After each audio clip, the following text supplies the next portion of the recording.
ia talo fa Samoa, ia e moni lava upo nei pese lauta ngā vaine I ave isea. I o valu ne minute o te ai nei le I tūlai fitu le Afiafi o le asfareile, aso valu o te sema o le lua afe lua sfun mantolu. Ai le tio whaasalau o le sifonga tai au fau, Long Beach, California I America nei ia Samoa ai. Ai tātou te le ise e atuloa I fiafianga, ia whapea fai pokalame o nei Afiafi. E mua lava o na ave o le vi inga ma le whaafitai lo tātou matai sili I le langi. I fo mai lo wao se I tātou te talo. Tātou te talo. Le atua e. O mātou wala au atu I la wafio le nei tū la Afiafi. Ta ma futa mai lo wanganga mo I mātou. Fufuanga foi. O la mātou whianga I le atua. O le ngia la wafio na ia whapeo na au whaatasi mai mo I mātou umalava. Na ia sao mauli mea uma mātou te whaia. A ia mawalunga e lo lava vi inga le atua e whamanuia mai le whaafonga angalo watunu. O whia lava o loo mai moa mai ai e se o mātou watunu le alie ia whaawina ia la lātou whaalongo. Ma ia whaama nuia ia I lātou le atua whamanuia mai ai mātou le alie. Ona oe wa one wala watuai. Amene ma amene.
whatalofa Samoa, whatalofa mo whalofatu Samoa lau mai moanga mai fo ili nei vaenga o le Afiafi, lau pokalame masani mwhaua wina ili Maota O Tamali'i. I Afiafi o asfareile taitasi California nei, i lalo le whaamalmalunga le si ufonga le tai au fo radio. Ia o asto nai fo i nisi vaenga o lalangi o tau maua mai aile nei pokalame po le tautua ale Maota O Tamali'i. Ia mau aile ata a o se whaasoa fo i Samoa. Se i tātou whetuwha iai i mea o tutupu i leo langa nei. Ia vea aila lo whatau wā e whai masui o le mātou Auvaa nei. Ia e mai se le sunga le whaatonu tuila epa whaatai li o sua e watu ai le a au whaatalofa i le mamalu ma le paia lasi o Samoa wo whangapoto. Ia e mai se fo i le tāpua inga mau a le ainga sa alivi lea whata whaitaulanga ma lea whata whaitaulanga o wā se Manuia mo tātou Samoa. I Samoa ai, o tātou tūlata tu fo i le whai ungo nei tau sanga o le lua afe lua sifu maltolu.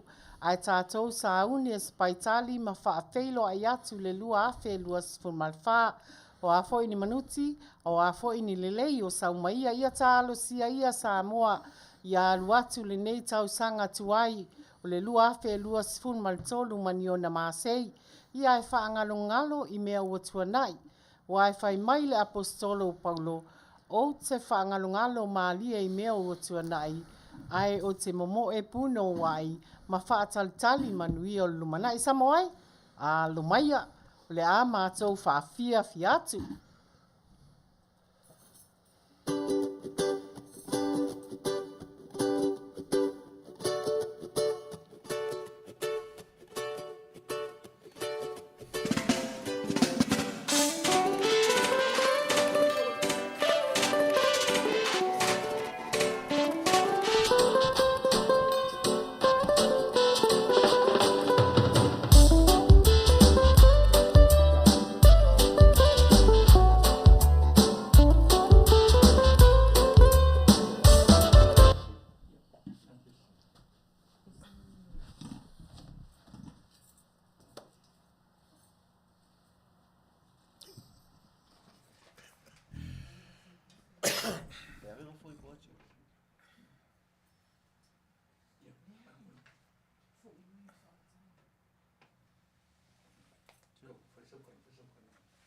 Wait.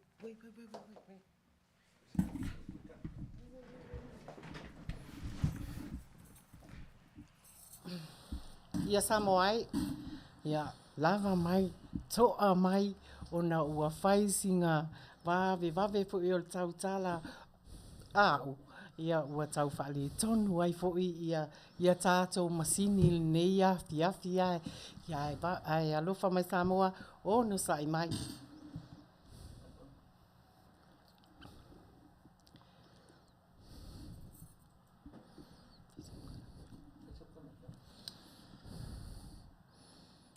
Ia e whamalo lava lau sai sa i lau mafuta, whamalo futa tonu wa tu ua uma whaipoiponga ma wala ulia sai, wala ulia i oile nei aso, lo mana umia fo ia au whawhiwhianga, ia ua e whataua ina lava le nei whamoipoi.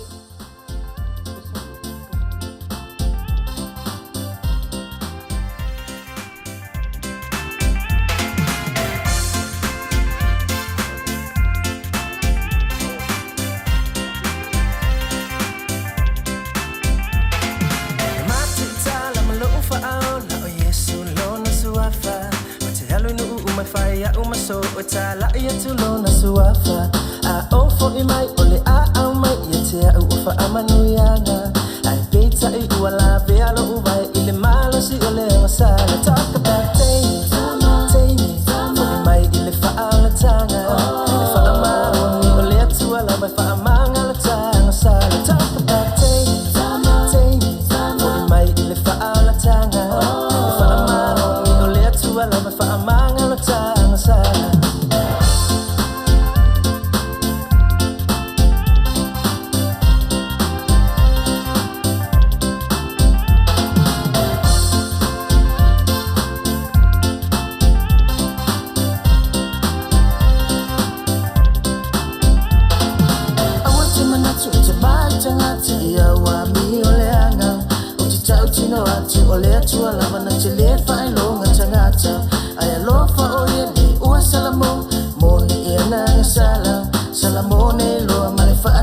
wana teleto mana tuala talk about tini fuki mai le faama tanga faama ni ole tuala mai faama ngala tanga sala talk about tini fuki mai le faama tanga faama ni ole tuala mai faama ngala tanga sala.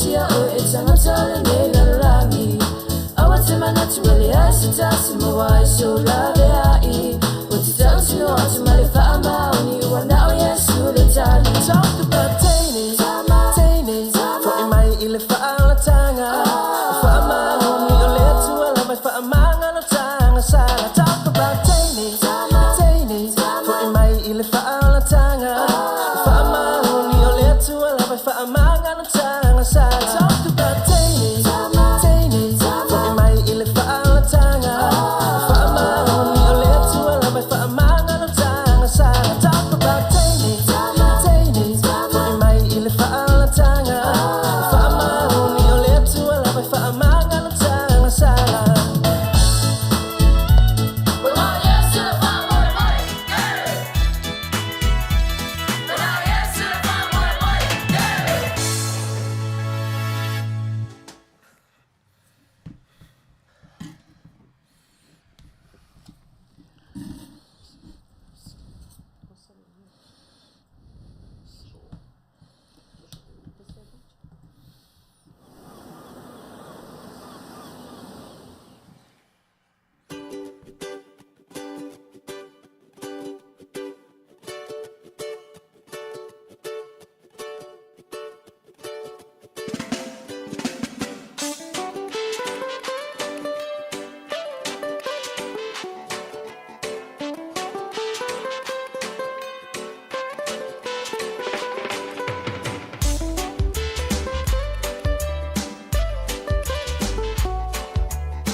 Another year gone, time for family loving.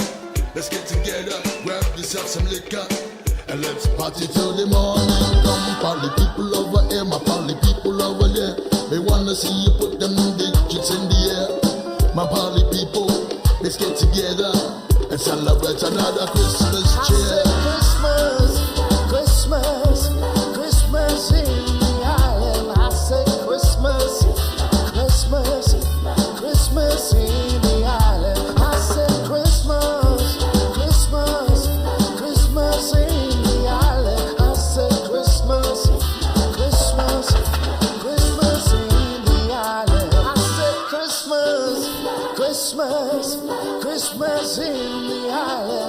said Christmas, Christmas, Christmas in the island. I said Christmas, Christmas, Christmas in the island. I said Christmas, Christmas, Christmas in the island. Ia na Samoa.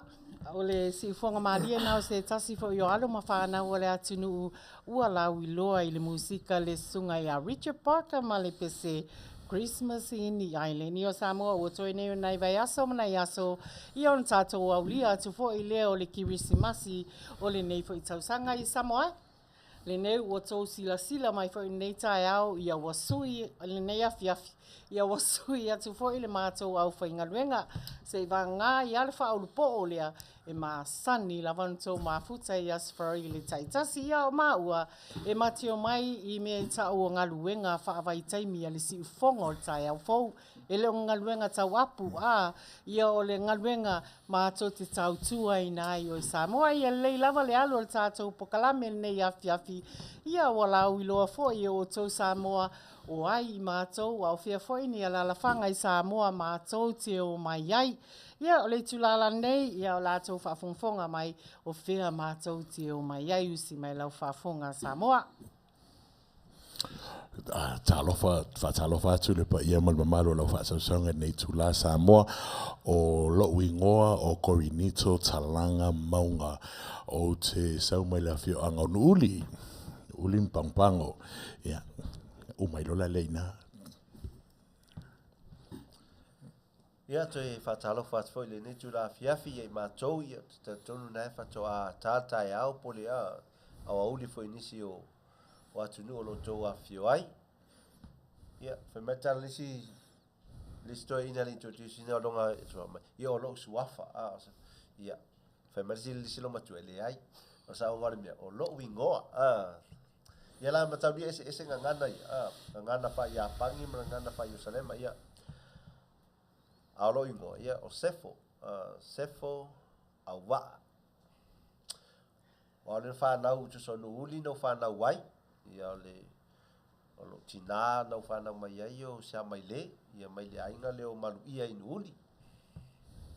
Ia nā Samoa ua tau whaafonga mai fo i nei Afiafi i suafa fo i o nei Tamalii nei ai mai se ai fo i alalafanga i Samoa e o mai ai o au o Julie Lupe Scanlan Uikirifi ia o te sau fo i le nu malosi le o nuuli ia o sio tama o saumani a FSS o Uikirifi ia o whai i langi le fo launga o lesi nu e sauai i matio mai ma sio tama a nu lata mai lava i a pia o ua whato i whangaloa a e mo i lava ua whailangi i al wholaunga nei tua a ia o te fia lava e tau po o whea mea na o mai ei matupunga mai ei nei tua a ia o le si vaenga o le itu matio mai ma sio tina i a pia po upolu o sio tina o Josephine Scanlan Kamisi ua whaifo i langi lana wholaunga ia matio mai i Alisa ia o Alisa lea na whaavaita mai a o ena i o grandparents a i o nālenga o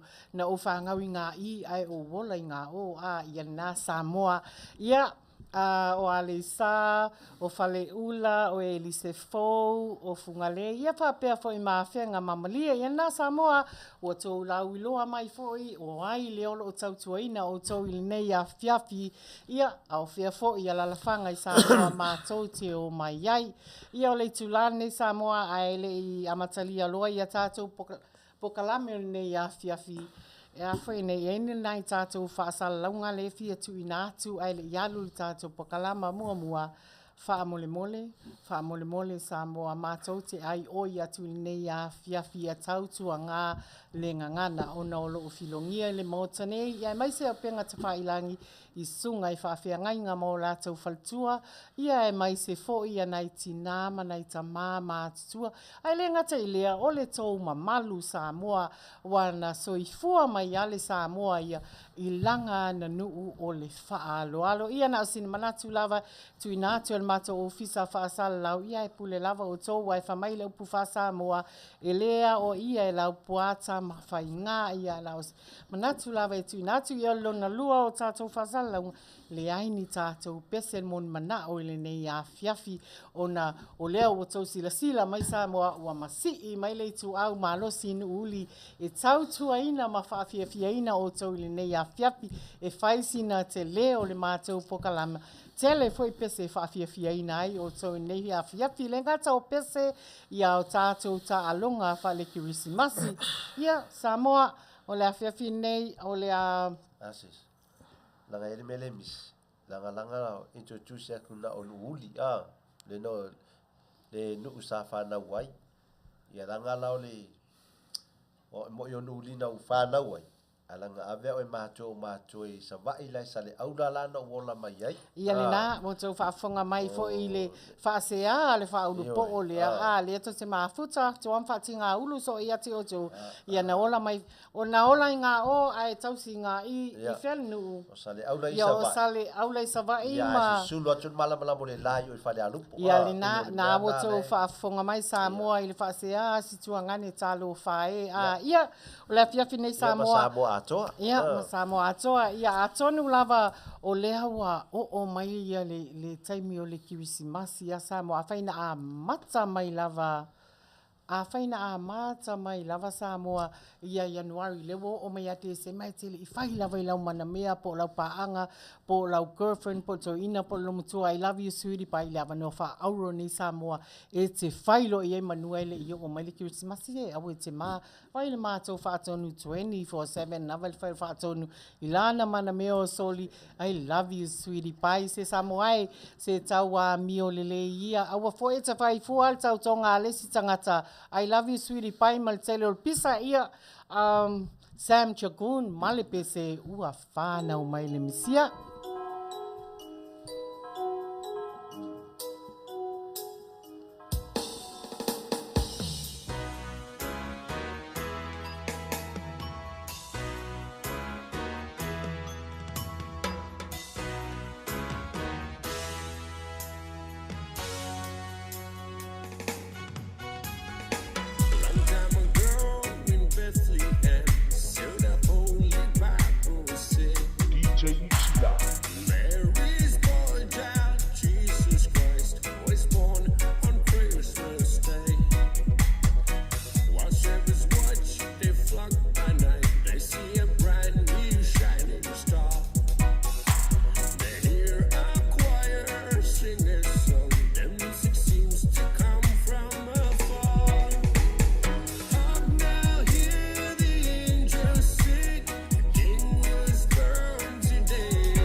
Seems to come from afar.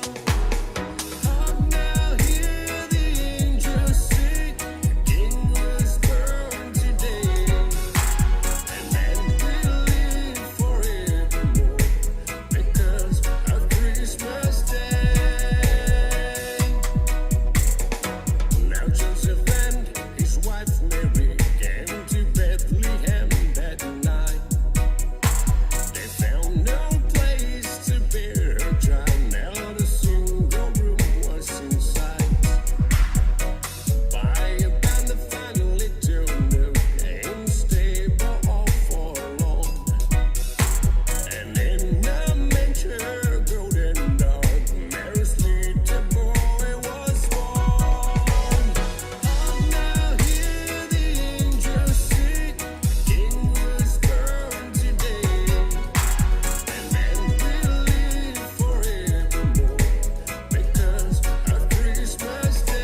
Ia na Samoa e tasina fo i alo Samoa ua lau i loa fo i musika a o le kaupoe o Sam Chakune le sana whanga a ia ele leilo ngati ufonga wali tautuaina o Samoa i ana musika.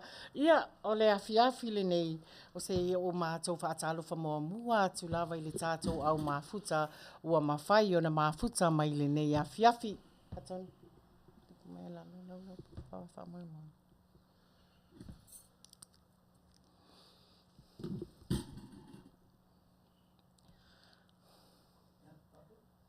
Ia, o te whaatalofa atu ia nui tu, o se tasi fo i lea o tamaitai o le au whaingaluenga a le nei le tio whasalau, pe o lau sila fia Samoa, o le tio whasalau nei al si ufonga o tai hao fo, e mai i maona na au whaingaluenga, e mai lawa i Samoa, Australia, ma New Zealand, ia whaapea stete e lima se fulo Amerika, ia o le au whaingaluenga, umana e leo stama i li tio, ia, le na whaatalofa atu ia nui tu, ia whaatalofa atu fo ia moala Filipine malo le mafuta mai whaatalofa atu ia sae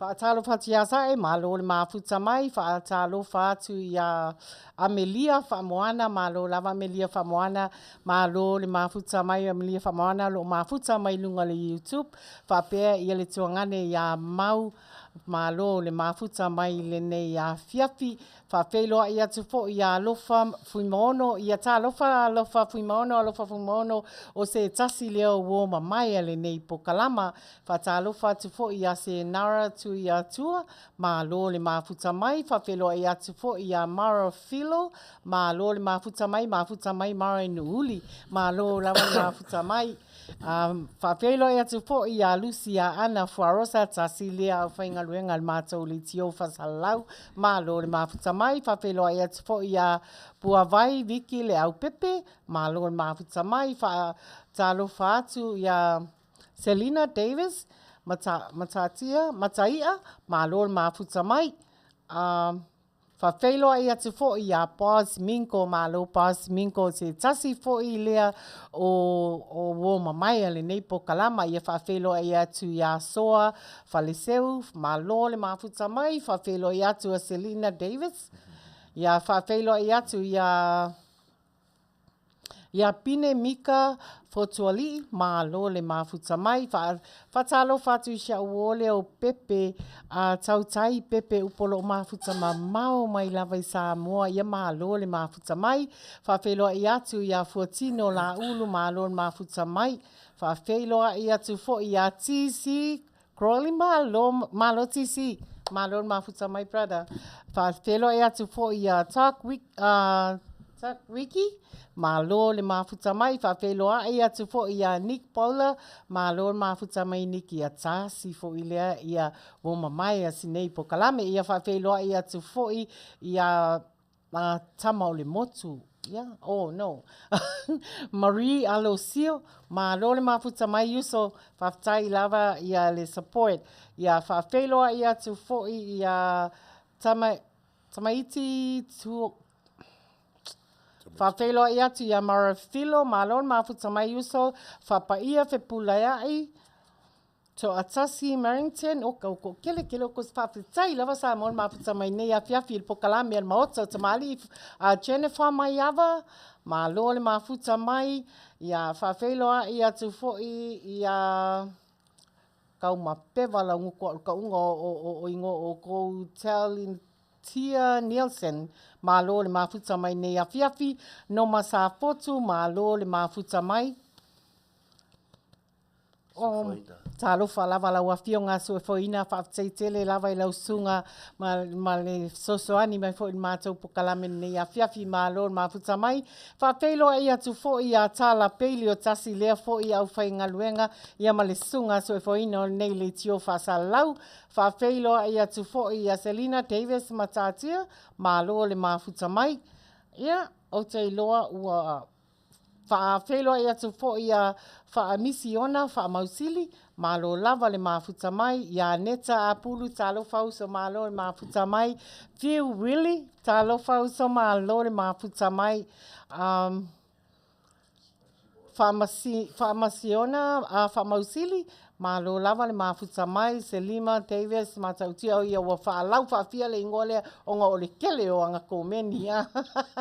Malo lava Samoa le mafuta mai fo il pokalame le Maota O Tamali'i nei Afiafi, whaafeiloa i atu le uso i alua tapu Bradford, o kei loa ngā eke ngai Samoa a mu ia oe ai o kele ngia ulu e ai malo le mafuta mai uso, whaafeiloa i atu ia mau lupo o moi, ia malo le mafuta mai brother, ia io stato nuuna o fale ula ia malo lava le mafuta mai, whapea foi ia to Otasi Harrington, malo le mafuta mai,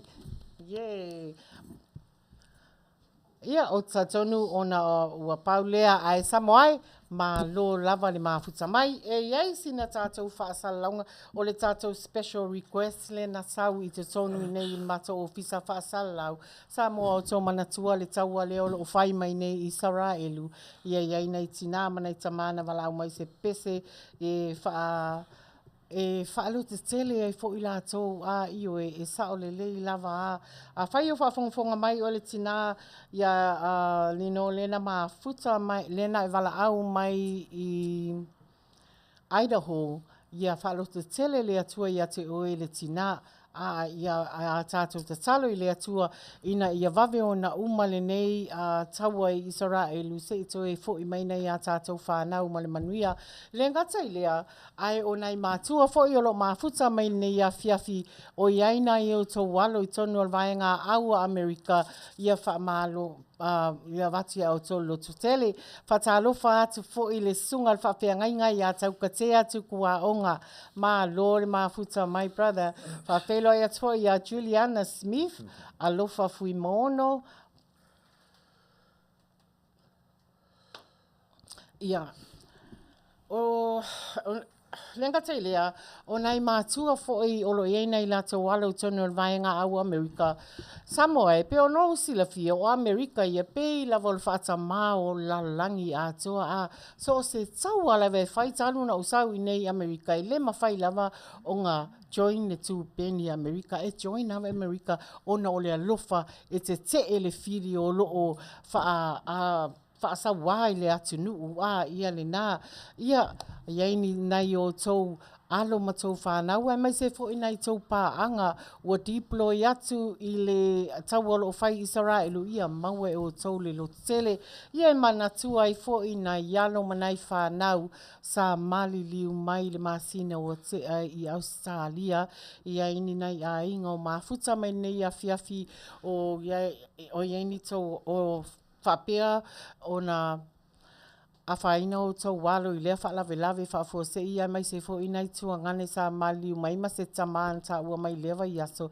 ia wha mai se atu lea nganga o lea tua i ate i o tau. Ia lei tu lala nei ma tau te manatua i fo i alo ma whanau a Amerika ma Hawaii.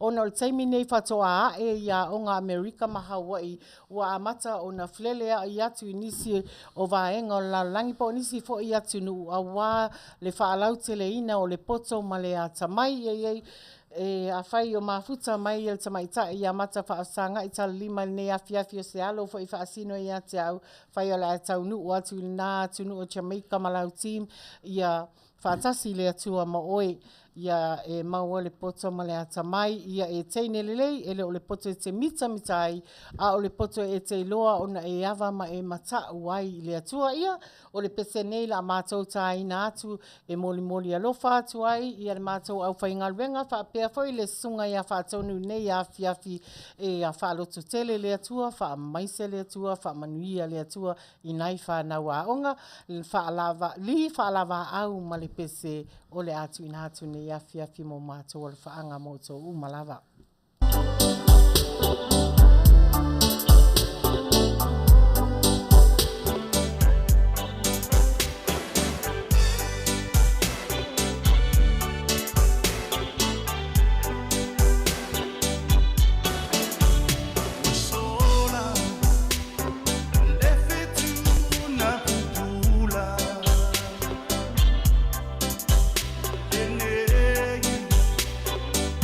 Ai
ia si formalia na le tasi fo ia alo mafana o Samoa le li o li fa lava au e momoli atu ai o matou walo faanga nei Afiafi fa lo tele atu ia te oto fa mai se atu le atua fa Manuia atu fo ina i fa nau o lo mlanga i solo ono le tau sua ina o le poto ma le ata mai i o le Afiafi la nei ai le ise e atu loa nei tuangane ia mo le lapo kalame o le fa Manuianga o asfa nau ia e mai se fo ia pese a alofa ia mo nisi vaenga o tātou Samoa o le a mātou wha Manuia atu i le susunga le wha awhiangainga ia Anthony Lavea.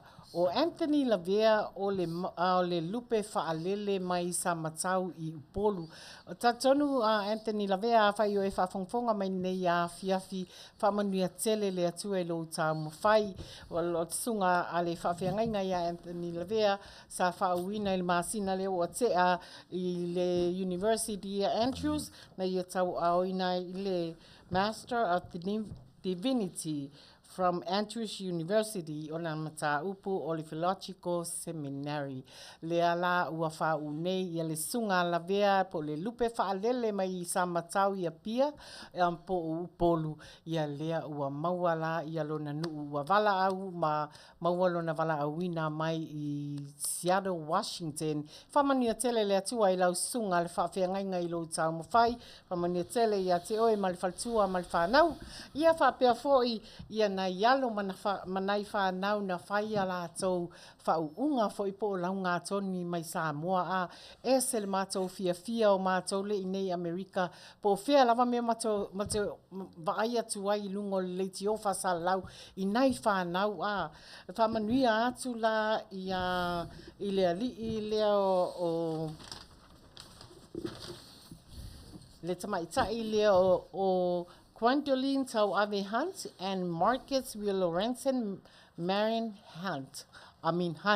Sorry. O mapewa lang ko ngofai o kamaikingi o kele ia whamanuia tele le atua i lua tau mawhai, whamalo le tawiwi o le afoi, o le tamaititi poto e fia ai le tama, a o le tamaititi whaale tonga e whaanono ai le tina. No vai atu le vai aso le i a onga ma whamunianga o tamaiti Samoa, wa le walu ia le tuanga tele i Samoa. O ka kele o trophy ala ula aiki o Gwendolyn ia whaapea Marcus a te lua i lua a Gwendolyn ma Marcus. Le ai ma se trophy whaapea ngā tūli ngā maua o a onga kaimi o mai ulu ai tūli kongo le vasenga e fly high e le pla pressure al whaia onga kele le ula vale e valea. Ia na a ole a taina atu le pese lea Marcus ma Gwendolyn whamanuia tele le atua fo ina i lua mātua i a Mau Hunt ma Brenda Hunt ma lo lava le whai whanau le lei leo te tonu lava ua lua fia ma oli foi ua i Manuia ia si lua whanau i nei tau sanga Samoa o le litiol nei a le si ufonga le tai au fou ai mai se lava ia le group lea a le Maota O Tamali'i a whaia iai ia ni tau aso whanau whapea whai ma whauunga tau te fia mana au whailoa atu i statou atu nu pele ia mātou te fia lava e auna mo o tau o vai ane malima e auna mo o tau Samoa. Ia Gwendolyn Tau Ave Hunt and Marcus Hunt tu lai mai e lau tua tu lunga tātou sisiva e whaafia o lua i le lua whaunga. Ia. Usi e whafonga. Dole General, Tau Gash ngana mai. Ia Gash ari guapo, kia le mea. Lue ma ilalo. Lue ma lima. Lue ma ilalo.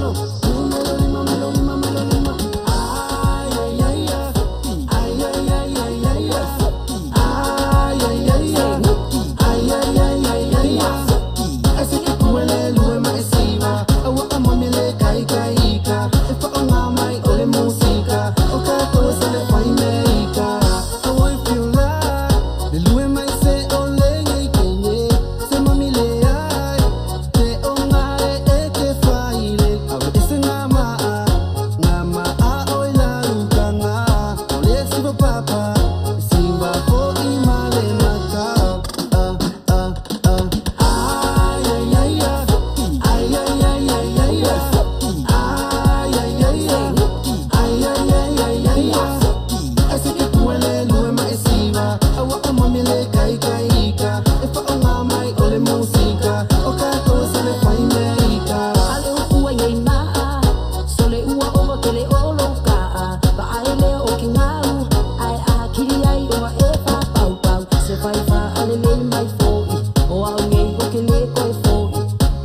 le atua.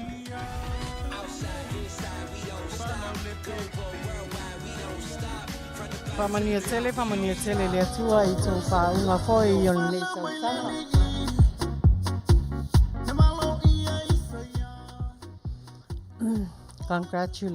Congratulations.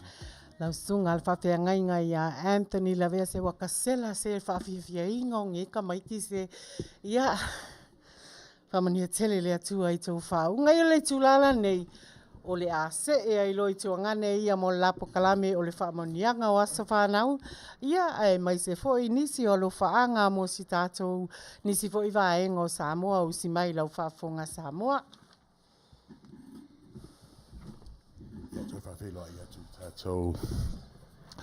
Whawhiloa i atu ia i lato umalo mai mo mai ia mai pe ona tā ua o le teimi whapitoa lawa nei o la whai lau i loa tuai ia i lato fo i wa whailo ina mai ia le whamana tuina o lo lato aso soifua mua le to fine ia Serena whale a fine ia Manuia lava le atoanga o se testau sanga whapopo mo lo soifua lona lua so te ia Evelyn Talaipa ia o baanga ia to lua o lo ena nofo fatasi i le stete mamau lava le o Michigan ia o lo iai fo i ma le ali i leo Timoteo Brown ia mato te whamanuia tu fo ia le atoanga fo i o se testau sanga wa whaopopo ina mo lo soifua niso i lato sa le maua atu ia o tō aswhangau, po nisi fo i sa whapeona soifua mai lava nei masina, po nei lava vai tau lo tātou iai. Ia mātou te whape atu ia le Maota O Tamali'i, ia Manuia ia le atoanga o tau sanga whaopopo mo o tō soifua, happy birthday, ia whaafua loa, whaafua lewa i le atua la o tō soifua, ia whapenao na whamanuia te lele atua, ma ia sana fo ia tu leola tulu ia te o tō taito tasi, and we love you all very much. Happy birthday, Evelyn and Serena and Timothy. Okay. Yeah, ma ole tai na tula se pesele awalofa tuai mo o tō umalava ia whapei fo ia i lato umalava wole ma ua tua lato suafa sa whapei ona whamana tuina o lato soifua i le nei masina. Haftai. Lato pepese, pese fifia, whanau le pepe, Yesu le Mesia, ufana mai lele Namalo ia Isaya, ole tupulemsia, fana wipetele male faolo tangata, ole asamelofa, e amatumoia, nolo te famama, lola e amatue abonai moia.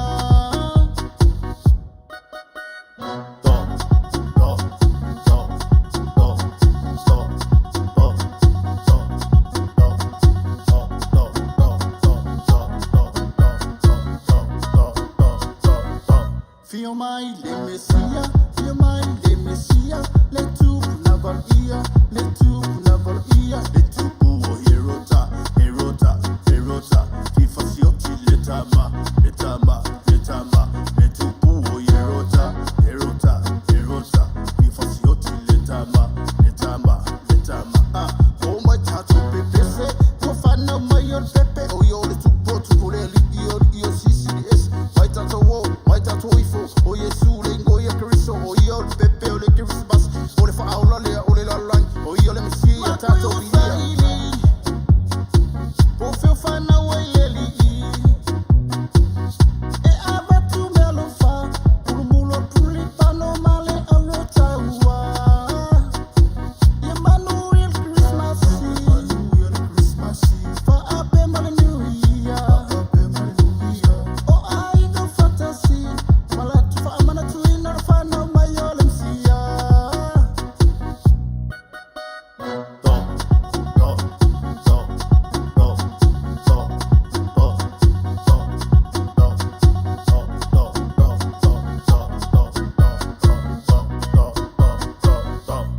Tato pepe se,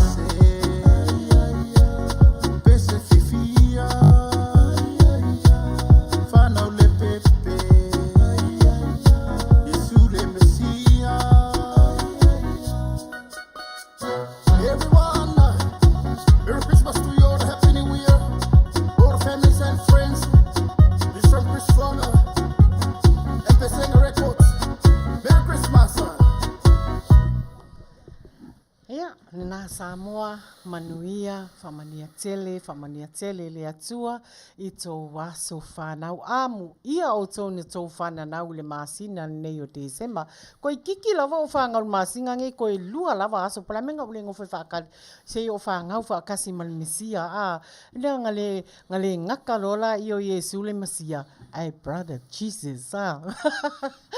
Ia se o toi whawheloa, ia tu lava inisi o tātou au mafuta ni Afiafi, ia o na se e vo ile nei tō ngane ia mo lapu kalame, whawheloa ia tu le uso ia soli ulale malo faltua, ia o te iloa nā ua ese fo ile si vaenga o le atu nuu e o atuai ia stay warm, langa o lo malulu le me o lo e alu atuai, whawheloa ia tu fo ia pine mika, fotuali malo le mafuta mai whawheloa ia tu fo'i ia kafu king kafu malo brother mafuta mai ia lofa tele atu mo o tō Manuia tele lua inga whawheloa ia tu fo'i ia Lori Watson lo mafuta mai lungo o le YouTube malo le mafuta mai whawheloa ia tu fo'i ia na Samoa au le tulala nei ua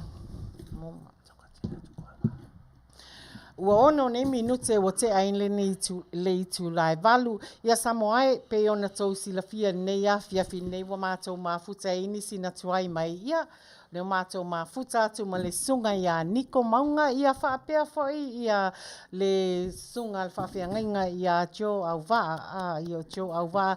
O le wali ia o te tauina o nai o te ila aiti mātou te o mai lava le nua e tasi ma le pui a inga e tasi au si mai pea lau whaafonga Samoa. Io ne pese e walofa tuai mo whainga malo Samoa, ele tamaitai parimia, ia fia me, ia malona ofisa, ia le ngata foi le, ia pia foi le whainga malo tutuila mamnua, ia o le pese ne mo mole tuai alo whaanga le Maota O Tamali'i, ia mo lau whainga malo, a wala utau tua le lei, ia wala o no sai mo lo whaparepale mo lo tua wanoa ina i uso tangata, wale atina e ina o mele lei ia wale Manuia o Samoa ia le na o tau tono le palemene ia e Manuia o mai le lau tele Manuia ia i ona tangata so se tangata lava tufa tu le Manuia lea Samoa ia o le pese lea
Sila mai le ami o tonu Ta ile anga nei tangata Le mafui e wala vea i saina Talo faina i ainga Fai tau au fai o tangata Tele o le toto masaa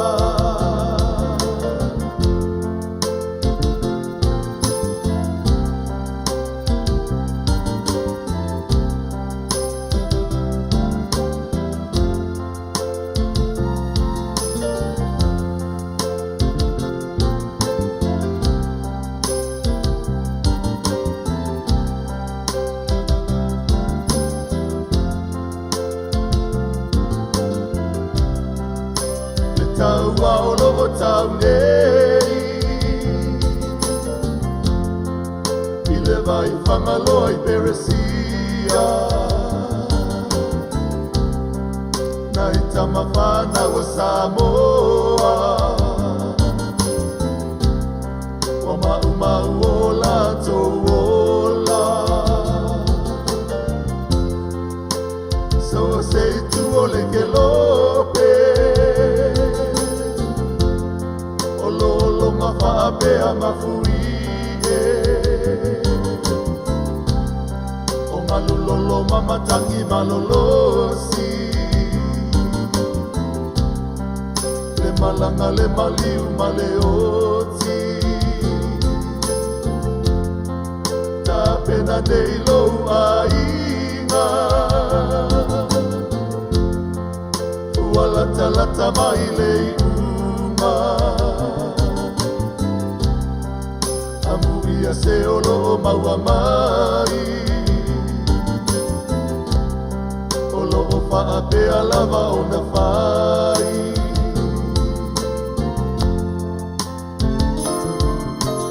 Lea tua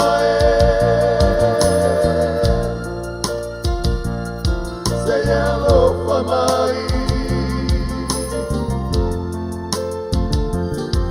O wa au alofa La vea I mai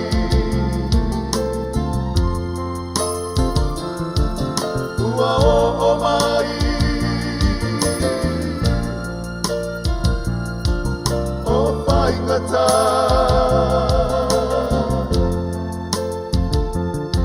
O oe lava le tali I matangi mawha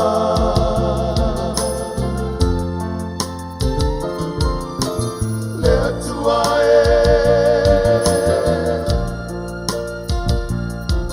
Se alofa mai O wa au alofa E la vea I mai O wa au alofa E la vea I mai O wa au alofa E la vea I mai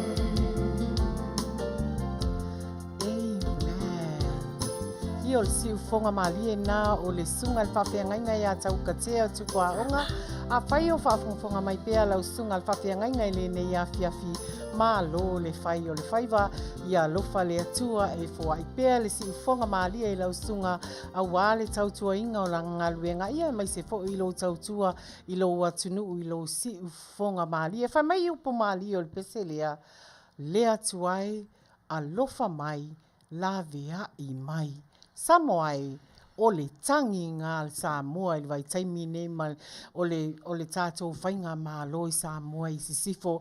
Ai longa I se Samoa e moni lo nā alofa e le o tangi whapena pe a whailanga talo I le atua e alofa mafsosoani mai le mea o tupu I lo nā atunuu. O te iloa o le tatalo uma lea tātou o lo o iai ia a tonu lava Samoa o la iai se taimi o le ato e malu ai le tai mato e fo I ai Samoa I lana maasani o le tapua I fia I le atua ma tātou nofo fea alofani.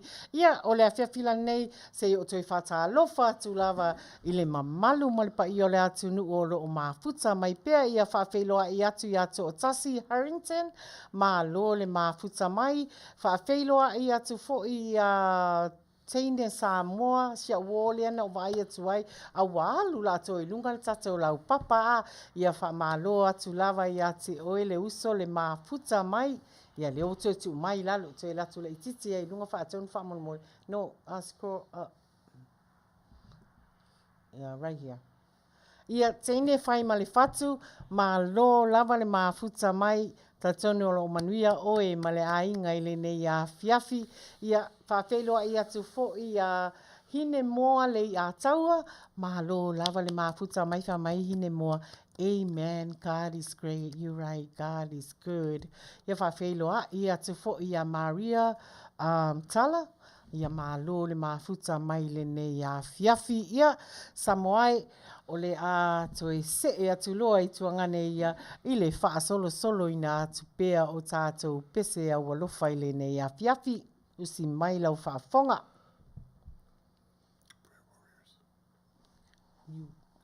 Pray warriors. Ia, o le pese nei, e awalofa tuai mo streams of mercy, ala vai o le alofa. All of the prayer warriors out there, lato umalava o lo fiangai mafuifui tatalo, fili tatalo, o lo o to puno noma o to whaia nei ngā luenga fita, e tau te talo sia i ele Manuia, po se Manuia Tamalii, si o tato atunu o whea lava o lo ono, alala mau ai, ia o le pesele nei a walofa tuai mo o tau uma lava whaafetai. Whaautuina nei pese, God on the mountain. Sa tusia malangina ele Truth Seeker Group. Enjoy.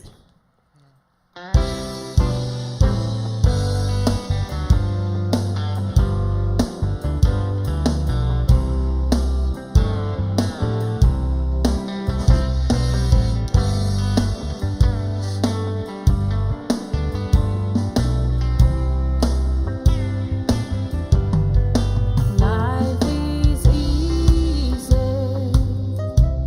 when you're up on the mountain.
tātou alofaanga nā mai le Maota O Tamali'i ia whaapea fo I ma le siu fonga o tai au fōle nei Afiafi mālo lava le whai o le whaiva Samoa ai. O te taltono I ainisi o tōu o Fesili Silipea I Afiafi o asfarai le pole a le Brave Warrior. O le Brave Warrior o tina o le lalolangi atoa o lo o whai le whaiva o le tatalo mo I tātou lava. Lea lava tātou te sum solo ama whaife au ai ngalo le atua. Ai lo o iaini nai tina o le lātou ma tā whai yoi lava lea o le tatalo mo I tātou Samoa. Ia le nā Samoa ia tonu e au ngā ia pesenga fo I le nei a Afiafi e whai fo I mawai fofo o se ua sau le nei a Afiafi e whaanoa noa o a fo I ni mawhatianga sa e wheiloa I ma oe I le nei vai aso po o aso atu ua tea po o ana nei fo I ia o le Afiafi nei e whaapena ona e maua I le fia I pesenga whaaleanganga I le nei a Afiafi ia le atu I nai tuangane ia le whaasolosono I na mai pea o tātou pese a walofa mo o e Samoa I nei a Afiafi usi mai pea lau whaafonga. Ia pese nei e walofa trai le Maota O Tamali'i mo Maota ngase.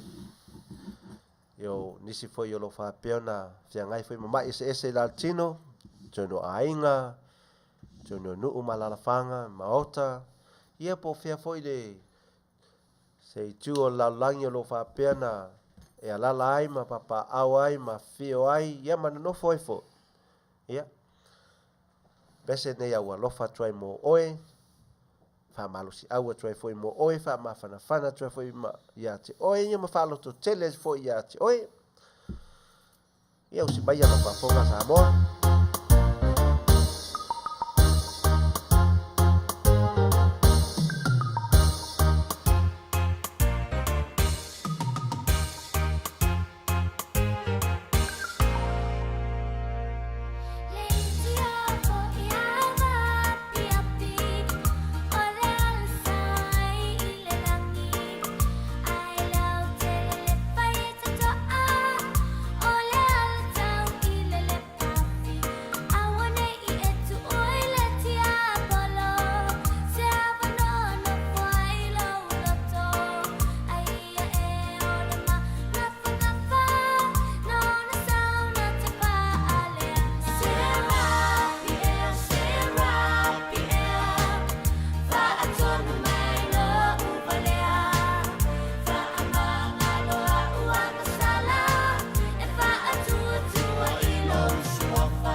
Mana ia telefo ia si ufonga nai nei whanau o leo te bai atu sfultasi iwa valu fitu ono ia tausanga o nei whanau i o lātou la ngia ia le pese e awa lofa tuaile Maota O Tamali'i i nei Afiafi mo malawa o whaata o tolia i Maota ngase ia maise fo i nei tina matama ma tutua o lo o maua pea i maitu ngā o le tino ia a vea ia le nei pespese ngasi whanau e whai ma vaila au fofo lo ngase le nei Afiafi whamai upo mata ngofia le whanau aua ne e tu ua le ti Apollo se avanoa e nofo ai to tono lo loto amen so whamai lo le whanau aua fua e te ai i au tafa ai sa vali sa o lava o i le moa i leala Samoa sa vali sa o lava il moa le ala e vai o i la vea skavale ian. Ia se i o toi whata lofa tu lava i le mamalu malpa i o Samoa ua mawhai o na mafuta mai nei tu la whawhelo ai atu ia Loretta se ufatu ma lo le mafuta mai whawhelo ai atu fo i a Missy Waiki JP Wetch ko kai kau ma peva lo kala unku ia nga whawhelo i atu fo i a Selena Davis mataia Florida Ferretti malo uso le mafuta mai whawhelo i atu fo i a Valu sale malo le mafuta mai whawhelo i atu fo i a tonu koe saula i kiki lalo whamolmole lo wawela o walu whawhelo i atu fo i a kailua whaafo i malo le mafuta mai pua vai wiki le au pepe malo lava le mafuta mai whawhelo i atu fo i a Maria Tala malo le mafuta mai whawhelo i atu fo i a Lafo Pulo malo lava le mafuta mai lau sunga le whawhengai ngai nei Afiafi i le pokalame al Maota O Tamali'i to Atasi Harrington malo le mafuta mai Sam Davis Mataia, malo le mafuta mai. Afa pale taonga o Tineru, malo le mafuta mai. Puawai Viki le au pepe, malo le mafuta mai. Kinti, malo lava le mafuta mai. Esa leo kinti, e sauga ia ia Afiafi safari umalava, malo le mafuta mai. Kinti, whawheloa ia tufo ia Melody Tauvau, malo le mafuta mai. Melody tu au malo le mafuta mai fua Rosa pali i malo le mafuta mai uso fa'afo i le petia malo lava le mafuta mai so Felice Selena Davis matautia Rina Faleafine malo lava sisi le mafuta mai Taupia, Nelson, sorry pe awa se atu le whale o inga o lo suafa kalkali e mape vaila un kol whaifis ole whasalau hine moa le ia taua malo lava le mafuta mai Melody tu au malo le mafuta mai to Atasi Harrington Manu malo moe malo brother mafuta mai Manuia tele oe male ainga ia whapea foi ia alofa fu maono malo le mafuta mai ia na Samoa malo lava le mafuta mai au le itu la nei ua tosu tasi ne minute ua te ai nei le itu la e valu ia lea o le atu e se e atu loa i le sunga ia Niko maunga mo le tātou alofa anga muli o tātou pese whaleanganga i nei Afiafi e watu ai o mātou alofa anga mo o tau Samoa ia ai le i taina atu ia ele i tuina atu tuangane ia Niko ia o le tātou le si vaenga o le tātou pokalame o le aso soo ai io o tātou taalonga o le Kirismasi. E tolong tātou taalonga o mātou saunia o ele mātou au whasalau ne Afiafi ia au saunia fo i ele le tio whasalau ia ne whailonga i taise lau tāla.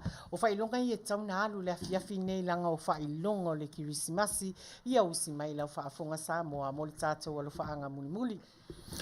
Ia whaftai mo lavanoa o teimi nei o tātou alofa anga mo sunga i whawhiangainga ma o lātou whaitua o alofa anga nei wa whiwhiri ai se pese o whaautuina o nisi taimi wa fongaina lea ele Harvester Group e mamoli tele toa yo mata walo faanga mo sunga I whawhiangainga po hao whaalupenga umalava lo whapeo na mai moam whafuta mai ia mai la tofo e la tau leo mawa mai e nei whasalaunga ia mau la tau whaitua ia wha maa lo lava le fina finau I le folofolaina o le upu le atua ia whaapenai fo ia auto whaitua lo whapeo na avea mafsosoani sili a au whianga I mangaluenga ia iai whaamanuianga le atua o lana whau unga mana ia te o tau umalava ia enjoy this song e mamoli atua ia lo whaanga le Maota O Tamali'i.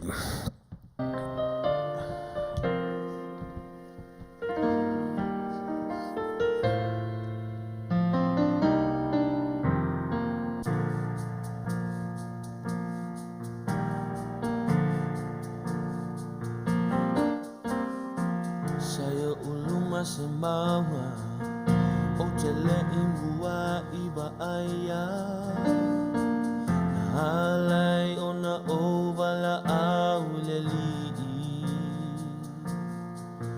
e ui wana o se taimi Yesu talia lau te talo fa mole mole o mana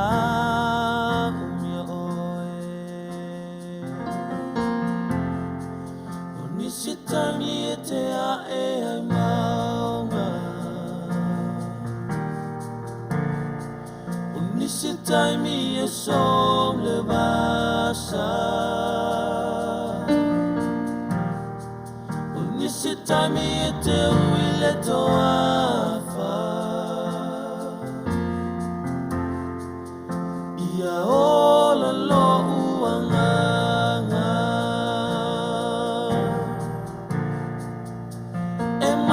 si lo alofa Pau o mai leleanga O nisi taimi e te a e ai Mauga Ia ola lo uanga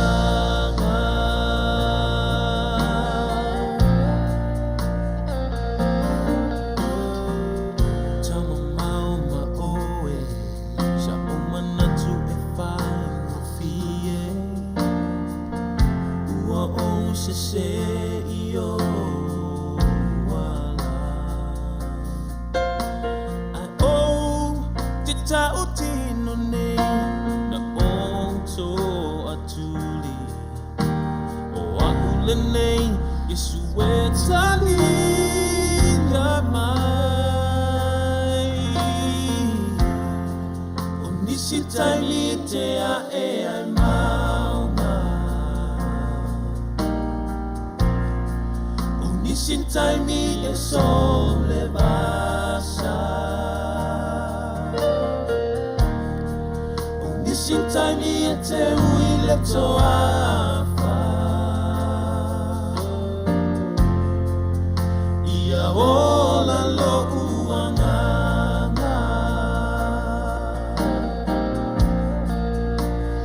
Malo si lo alofa Pea o mai leleanga O nisi Tamalii te a e ai Mauga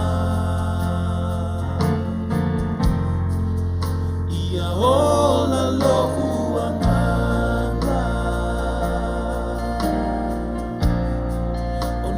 Tamalii te a e ai Mauga Ia ola lo uanga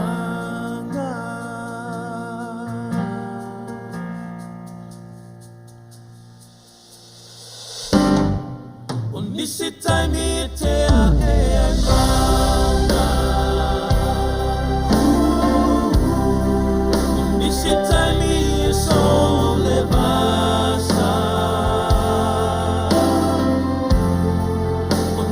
Tamalii te ui le toafa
everybody said, Amen. Praise the Lord. Ia, ne nā o tō sunga whawhiangainga mo o tō whalitua e whapea fo ia o a o mo tō whalitua ia o tō pese a ua lofa nai nei a Afiafi o whea lava ia se whatawhai tauranga o tō ngā lulue ia o tō waluwhaanga lava lea ua tuina atu e le Maota O Tamali'i i le nei a Afiafi whai mai ia upu mātango o fio le pese lea o nisi taimi e te asa ai i le Sami a e ilunga le Mauga i fo i lalo o vanu e ia ina ia ola o tātou anganga Samoa ai. E se le whainga tā o ngā luenga sunga o whawhiangainga ia po o auna le atua a ia tātou a mana tua ina o auna le atua po o fōringa wa aia o le atua i tonu o ngā luenga o malava o nai whaiwhi au mana e lātou whalitua. Ia whai mai whai lesi upu a lesi taimi e ai whawhiang nai leo mā mo i lunga le Maunga asa le Sami i foi lalo le vanu ma o atu ai le toe mai talo le leanga o tātou a mio Samoa. Le leanga o tātou a mio a lea o tau mawhai. Whamai upo le pese le olo o tau mawhai nei whawhiangainga ia ola o tātou wanganga. Amen. Ia o le taimila nei, ia wa uma atu le whaaleanganga, ia po o pesenga whaaleanganga, po o pese a ua lofa mo o tau Samoa nei a Afiafi, ia o le ao o le taimi o tātou tā alonga. Se tai nātu pese lea, tātou tū lai i mamai lunga tātou sisiva, wha malo si tino, ia wha, work out lo, ia cells o lo brain wa lila, a whai tātou tālonga, ia vavena maua mai tātou tāli a Samoa, ia usi mela wha fonga i pese lai tai nātu, tātou sisiva Samoa.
You're right.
How did you get off? Ia nā Samoa ma lo lava le sa mai fo I le nei a Afiafi ia whai lava o tātou le longaina ia. Salamoi pese whaaleanga. Ia ma ne sa mai nei a Afiafi pa Afiafi na I o tau nei a Afiafi ia. Lea o tātou o mai lesi tātou pokalame o tātou pesili matali po mātou te tauina o tātou tā alonga o le kirisimasi le ampeona o whailo atu. Sorry, o Scanlan whawhiwhia ingo o tau Samoa. Ia, peona o whailo atu staimi o whanau o tātou tā alonga e tolu o mātou saunia o saunia le tio whasalau ia tātou a whailonga ta ise lau tāla. Ia, o le alawo o mai taimi nei o le a whail tātou tā alonga mua mua. O le whainga lau tātou tā alonga mua mua. Ole a tāle pese, la tāle pese, ia ai ma tuilunga mal whau po ole a e whai tanga o le pese ia whai ngofia ia te o tau Samoa na maua mai le tali le Afiafi nei langa e te tau na alu o tātou whailonga ia o saunia le tio e ta ise lau tāla e tālonga e tasi. Ole a tāle pese, ia ai whaamolmole Samoa o tūla whono o tālonga e le mawhai ona e tali pe a tāle pese ona olo iai ia tātou whamasino le sunga ia Niko Mauga ia whaapea foi ia le whaatonu o le mātou le tio ia o le awa ia awane e tani mai Samoa whaamolmole whaafonga le mai awa te tali ne I whaalea o ngā ina ia lo tau mawhai foi malau ta alo fia man nei Afiafi ia ona whai foi lea malape o le tātou mātanga ia le la taina atu pese au le a mawhaatino ina atu ma le tuangane lea ia tanga o le pese ina ia whai ngofia. Uman tā le pese, whai atu le fisili, o na whaao o mai leo lau tali le mātou o fisa whasa lau nei. Ia Manuia tele lau tā alonga Samoa, ma lau fia mai nei Afiafi usi lau whaafonga.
Ruta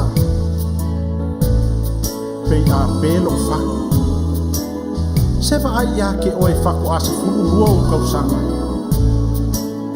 E ke lei kai lava ma e o na ngaku langa Seva ai e lei ke ale kafe o lo usu pe Makua i e kaukalai kiki kele se. Ruta, sa o kua kungei oe ke alu lea oma. O lou pa sese kai au uma lava. Ma le kupe ke ai pe a kale marolonga. A ole ngei ua e kawi mai ai lo o lofa sa fayaku ya ke oe.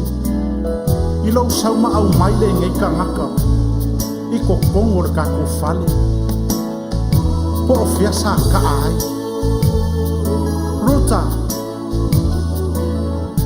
O ka ngaka ka ai o sisi ngā fua ua e sauma e lawe la bea mai ai. Oh. Maku ake lele ngei a venga ua kau ave ngei.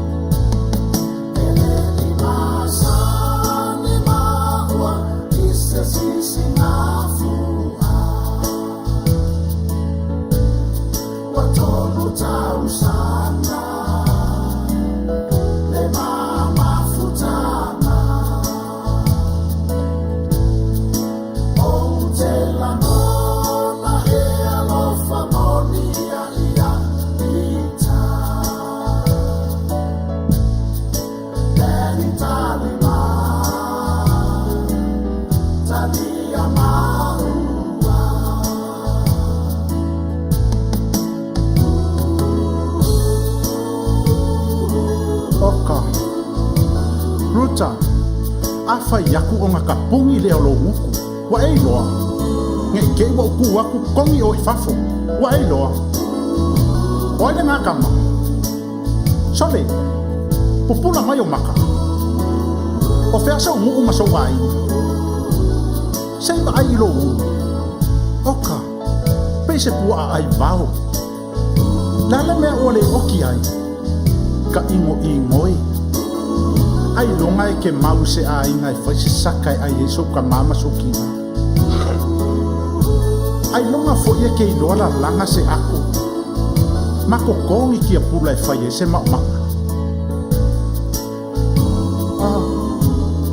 Ai longa fo ia ke whai ngā ruenga. E maua mai e se kupi. O ke masala o e kongu lava lea. O loo omo ai ngere kaulanga. I le soli ange. Soli ifo, soli aku, soli mai. Ma leilo loa ai mea ko kingo ka ngaka i kaula. Oka ruta. O ke masalo so whasalanga lea. O ngā lo leo skai.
Samoa o le tātou whaafesili nā malitali, whai mai le tātou fesili.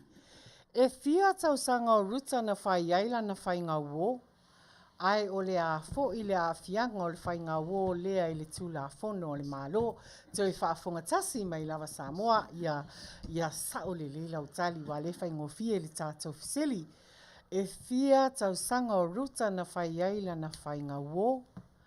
Ai o le a fo i le a fianga o le whainga wō lea i le tūla fono o le malo. Ia la taina atu le pese lea ia i wha o mai loa lau tali i le tātou o fisa wha asala lau nei wha tali Samoa te iwo tali mai sesi e le i taina le pese i o na wha lea o ngā leo o lo tama whai mo lo e wafia fia mai ne Afiafi usi mai lau wha fonga.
Matau i ai o e ua tau lo lima.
Whātonu whamolmole se I a mata mai an whaasau mai lunga po ai lea ua whamania ina le tali o le tātou whesili nei Afiafi.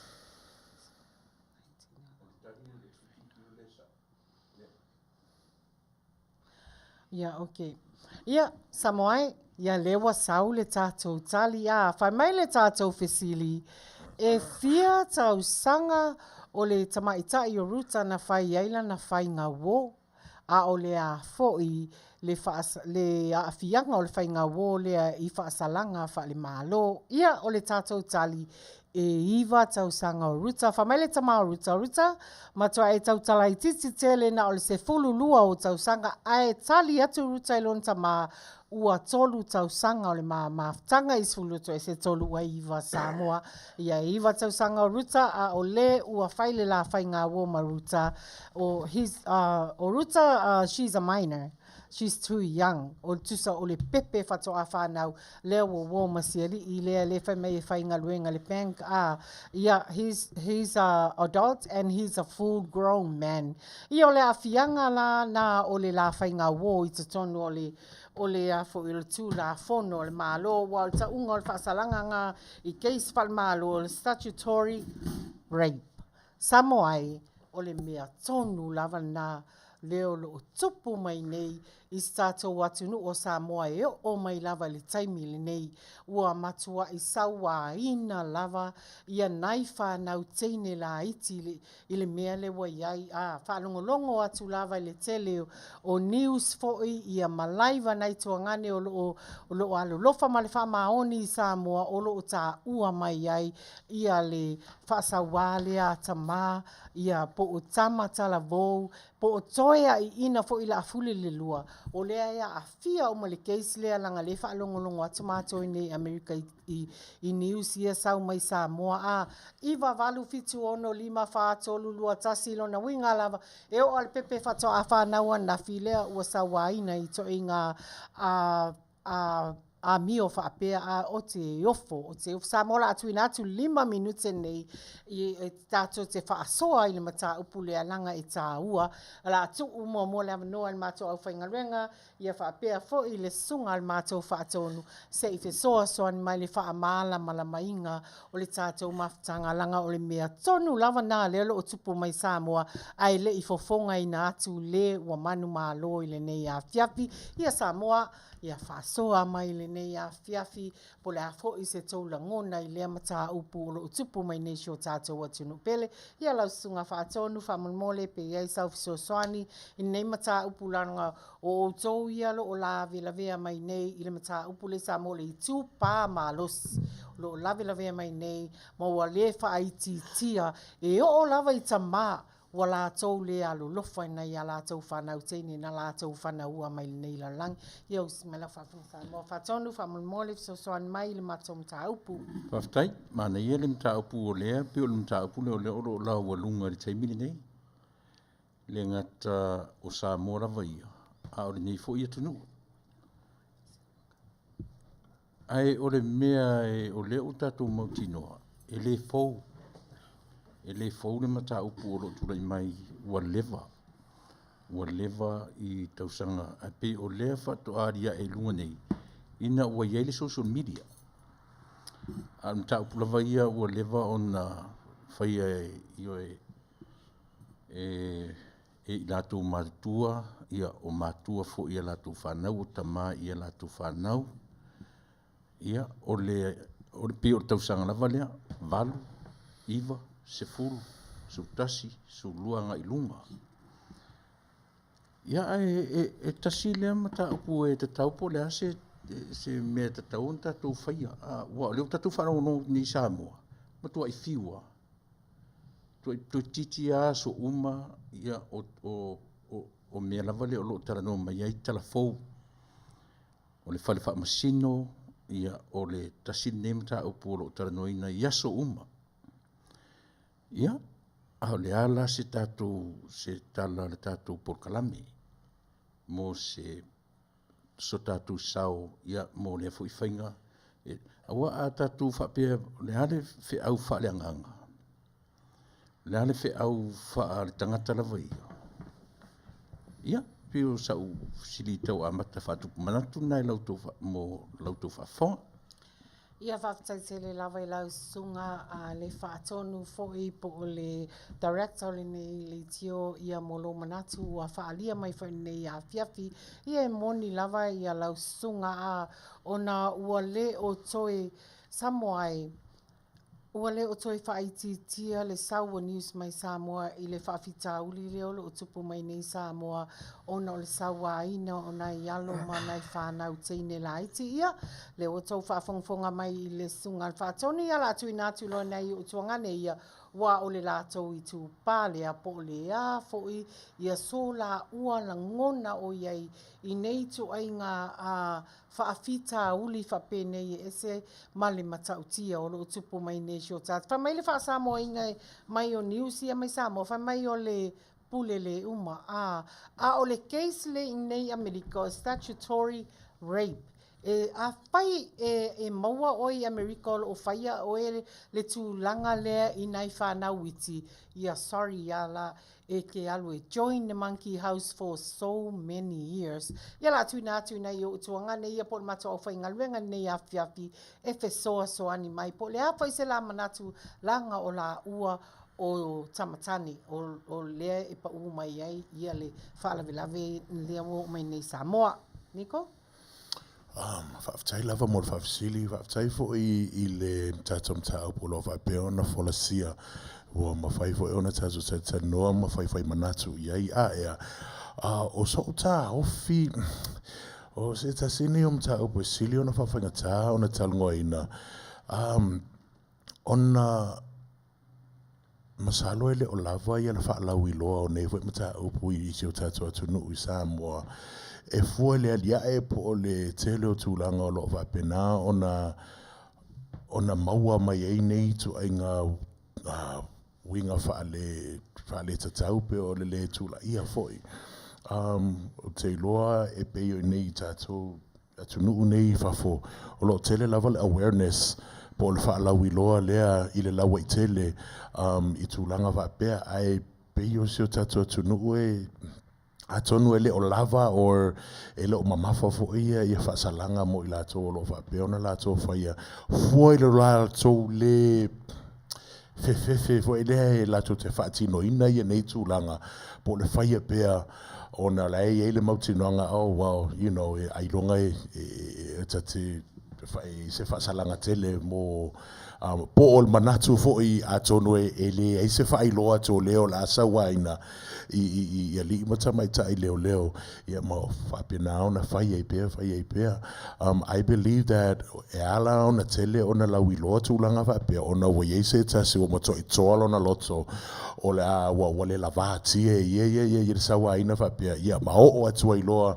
I ofisa o leo po o atu se tasi na te mawhaia o maua ia ma whanawhana na te whaasoa ma ona whailoa tu ia se meo lo whapea ona tūla ia mai tono lona o langa so o na sina na o ta ofi ile but I believe it o lava le awareness ele o lava le whaalau iloa po le mamafa tu fo I o whaasalanga I la tolo fa peona fa ia tau fa fefe ia la to ia nei awane manatu pe ma fau o tele fia mana o mai mau so time loka ia uni tau sanga fia or you know ave fa tanga to pangotai se mele aina ona ole nei la vasala o te faia ia fa time or fa city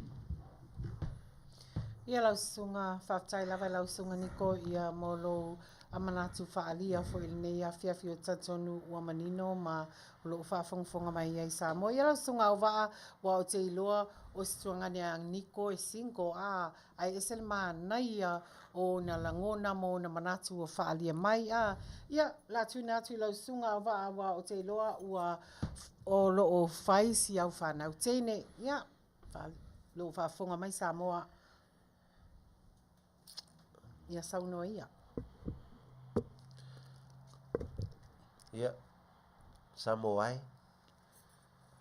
tio fo wia na tio fa longa le mata upu le fana nau mai si tupulanga o le ai fa sau le mata upu ia ele se pe sa no sunga tule ia e le fou le mtau pu leva ia ngatu te loa nga fa atu te fai lava ia o la sisi be fai o le a foi la se soani ale pale mia malona malo ia mes foi o nu malato puipuinga yo tonu lava o nu mo lato fanau ia wa te lo te mi o na talo ai o no le tau fai mea le fa maoni tau fai mea fa pito to te le si ista ngata ai ia yo le mea na la tu puso o ia mea tu te le ano ia tu te le amana ia le si tau fa mama fa ia wai o Sofia fia ia tupu mea ia wat pole fetalia ma veto no nu ia le afaina ia au lai oi nei la a inga le tinga ma le tangi ma le fia o no winga va pe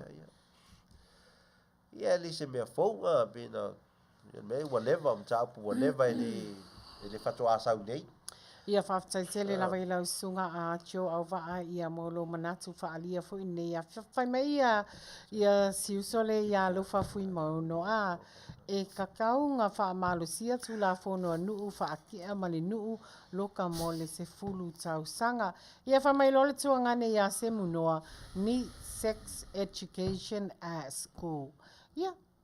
O ke le ilo po le ale ko inga school whapengai ni dai le sex education o ke iloa inga o mea whapea e o ina mai te tonu o tātou inga ia ai nao sina manatu lava i tu atu e mo i lava leo sau noa nei tua ngane whapea fo e ia le sunga whaatonu o mea ua lewa ai o uia whako o whaalonga le se me whapea mo i ala ukala le whako o whaalonga lea wa alu i lumai le whai o le kele o mea o kupo mai skako malo ia wa alu whaakasi ma le sawa ingo o tina manai whanau tene ia Samoa i o se tala atu na i le nei Afiafi ma lo lava le whaasoa mai foi i lau sunga le al whaatonu whaapea na i tuanga nei ia o le ua manu ma lo i le nei Afiafi o le whaatonu whamon seiva. Selina Davis Mataia.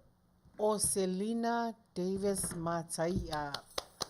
Ia, ua sa o le le talia Selina whamai e iwa tau sanga o she's a minor o le li o lo faile la fainga o he's adult he's a full grown man ia whaftaitele Selina Davis Selina Mataia ia malo lava mo lau tali matango fie fo i le nei Afiafi whamania tele le tue ia ai o le numera o le mātou ofisa salau o le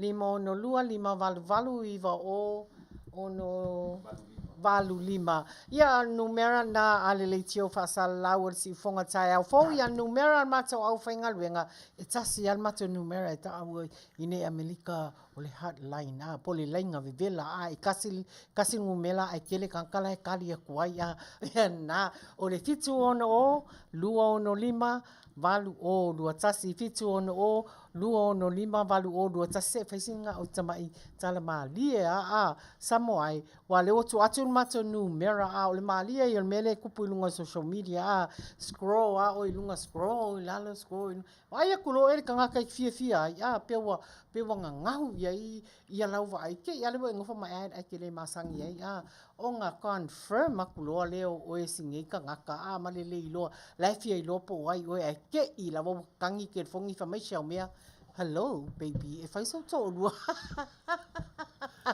ia Samoa mole ai vala au mai la fa pena pe fa yo oena le te malo i le hotline na mato fa mole le kasis ka kale kali kuai ia ona sorry alice me fa mai me te phone the number you have dialed it's no longer in service ona le ai lo le so fa ilonga ian fa mai le o pesel povi fa tono hide ia malo lama Samoa malo lama le mai le ia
tau sa fia ile nei afiafi ma le lau mata fia ia o le tula nei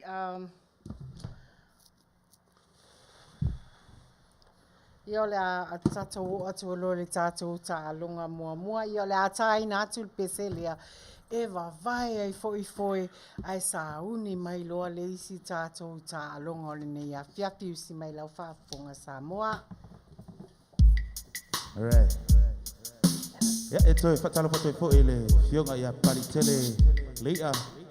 Mas vale uso ya sio manu fo ele. Fa sa mo fo ta tu ta sa e ko yi. Ya ele fa kalo fo ele. Una malama le shipping. Ya foi ta fi ta si le football. E fatalo pato fo e. Ya ele sunga fo ya boy pop. Ya male pule nga fo ele. Leon Trinity Texas stand. Ya e sale longa. Foi ta tu fi. Ya patalo pato fo ile sunga le engineer ya Samu ya mais fo yo fa tua ya ligua man fo yo fa sau mo ta tu fia fa ta si Niko le fa kala fo ile uso ya Patrick ya man fo yo ta fa ona fa ta tu ta tasi le fa kala fo ya le fiong ya ta fa kuna upu ya man fo yo pu le man nai ho fa yo ta tu fia ni fa po. Yeah, Pacific Love Band name. It's aluma ave umane alele ume afale uatu muaile falele televisione ena umfo amapusa la palamba oya iyo uofulele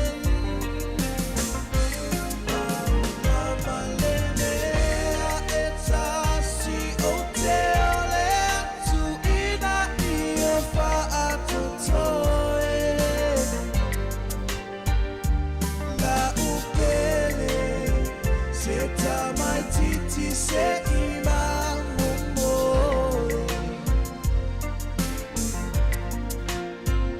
oila upele se tamai titi se imamumo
toi whatalo whatu tātou au fia.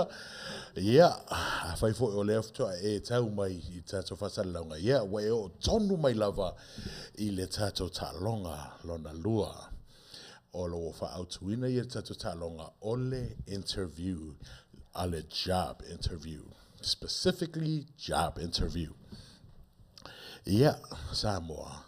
Ia utangia mai e whaafonga le lei mai lava a I whesidi ia le a whaafsidingia e te mai moa ma e matamata mai e o de te meo la whaatino ina tuai le interview ia a ia e no fauta ma e mawhauwhau Itali o whesidi ia la o whaafsidingia tuai ia lo o tō malu nei tu la o le whesili mua o le ale mea le se I le interview o le ale tanga le se a o whaatino ina I le interview po lo whianga I le interview.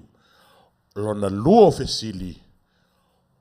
O le ale whesili le se le wa wha whesili ngia e le whai interview le se e a fo e le tonu ma whetau I pe tala whianga I le whainga o le interview.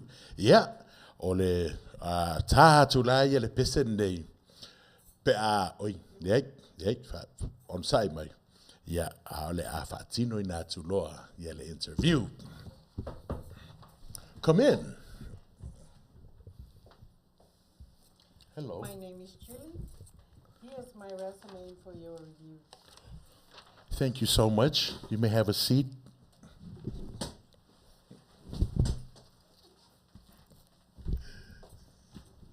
Hello, sir. Hello, sir. My recipe, my resume. Oh, your recipe. Oh, your. Yes. You may have a seat right there. Oh, thank you.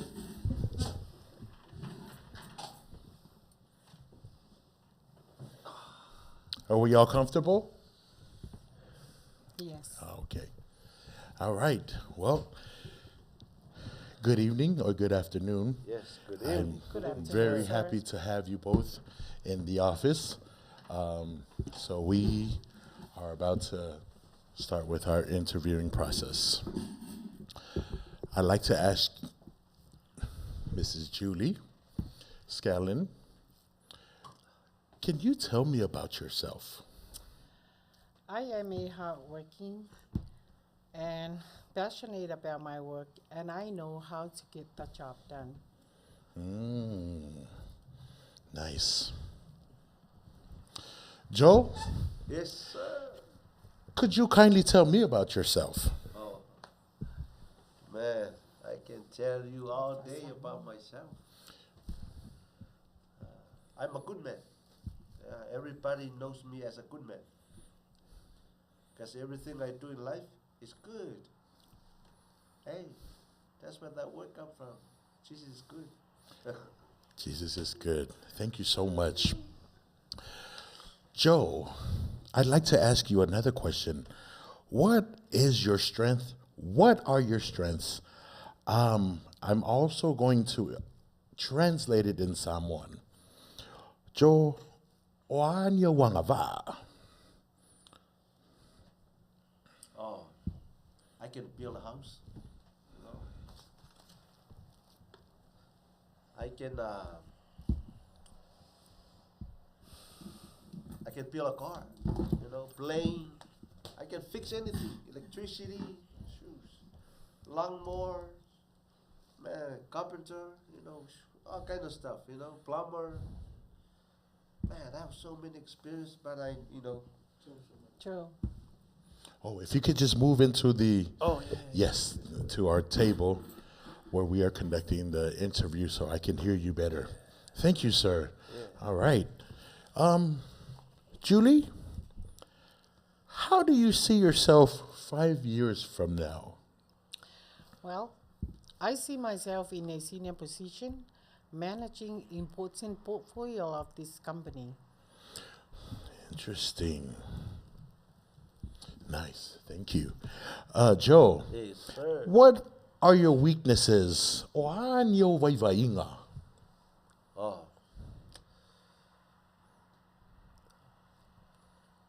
It's hard for me to have those weaknesses. o vai ngā. E le ise mea. Ke lole ke le io me ka ke e vai ska. A ke malo si ai. Mea ngai e ka kauanga mau arunga nuenga rea. Awa e le vai. Whaftai, Joe. Oh, thank you, sir. Mrs. Scanlan, why should we hire you? Well, if you hire me, it will be a great platform to showcase my skills. The code I said, I ensure to complete them within stipulated time. If you could just repeat that last line one more time, please. I didn't quite catch that one. Well, if you hire me, it will be a great platform to showcase my skills. The code I said, I ensure to complete them within stipulated time. Thank you. Joe. Yes, sir. How old are you? E fia tausanga o lo soifua, Joe? Whaamole.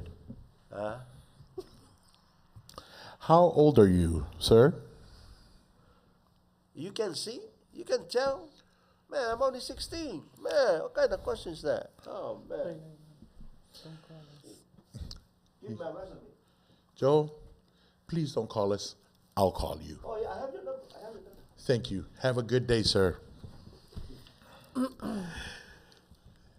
Mrs. Scanlan, what was the reason behind leaving your last job? Well, in order to enhance my skill set, I am looking for better opportunities. Mrs. Scanlan, feel free to email me if you have any further questions. Thank you. I really appreciate your time interviewing me. I really enjoy meeting and talking with you. Thank you so much for speaking with me today.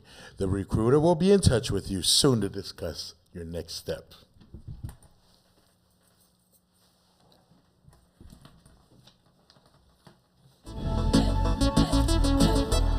Welcome back to my channel. My name is Emma.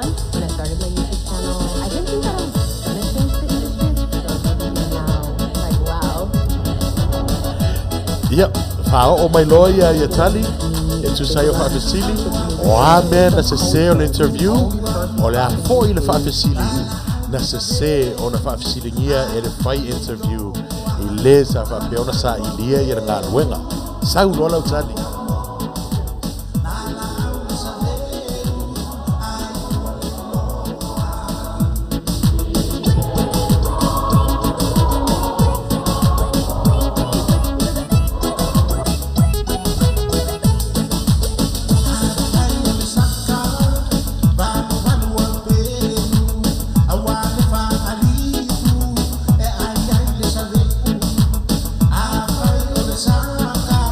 Bye.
Yeah.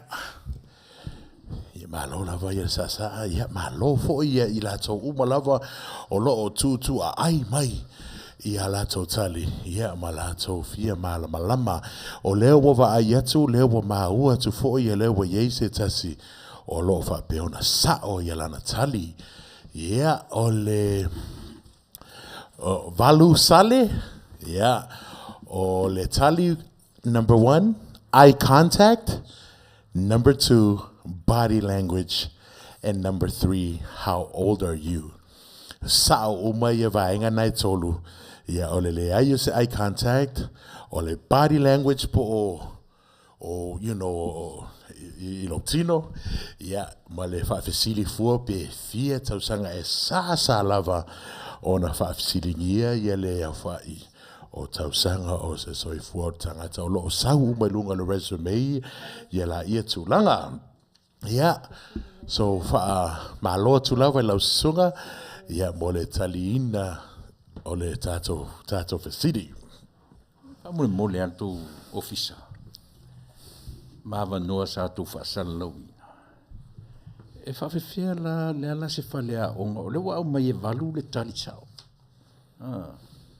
Neu te tipti lotu le au mai e valu. Au mai sa o e valu tali e o luma. Le ala se whalea onga mo le awhia I nei mea pion tu tana noina. Ia whawhetai lava mo le whawhesili. O le tali, po fea o iei se whalea onga, okay. E tele lava I na maua I lunga o le neti a tali o a whai o e fia sa ili mo ni tali mauti noa lava. E mwhai ona e sa ili atu lunga o le Google po le internet o lo maua I tali o fesili. Just type it up and then o lo whaasaua. Ia alea, ia le la whai lo atu.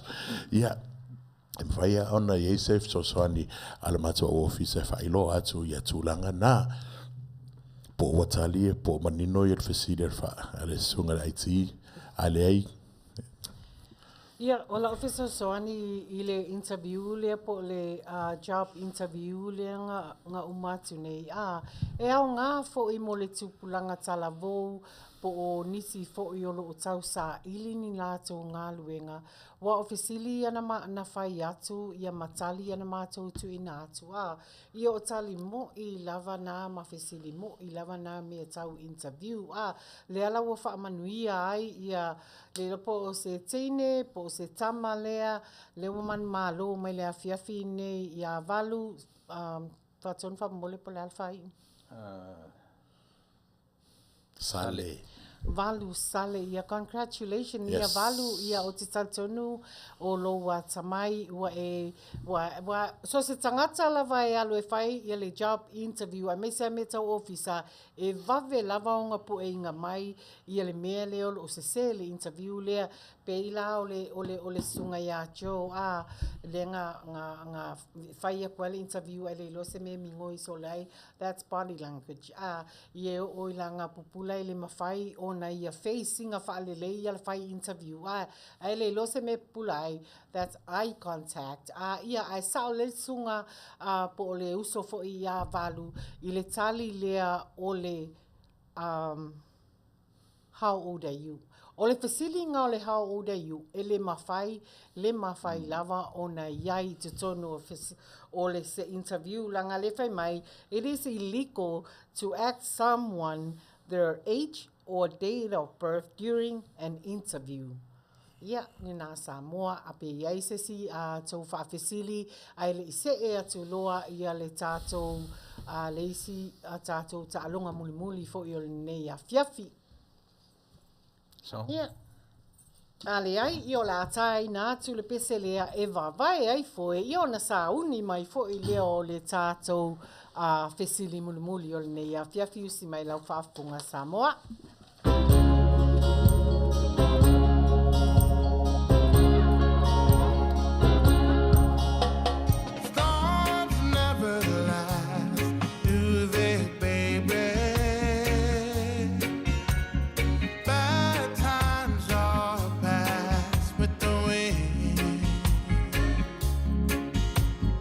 Your hand in mine, still the thunder.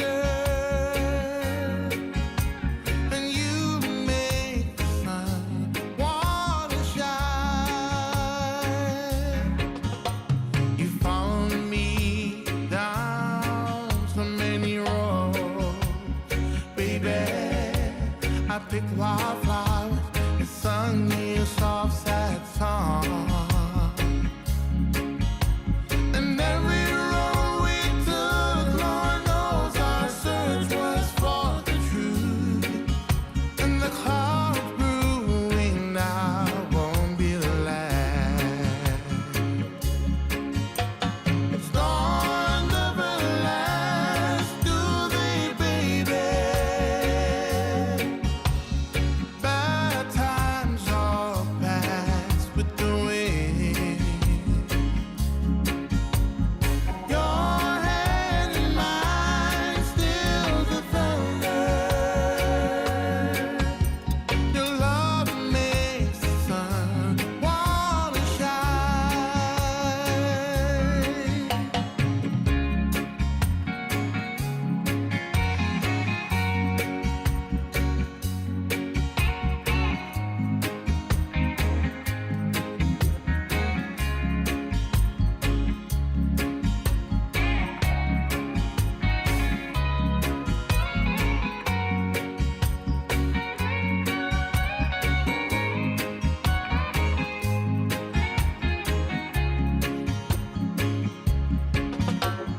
Storms never last, do they, baby?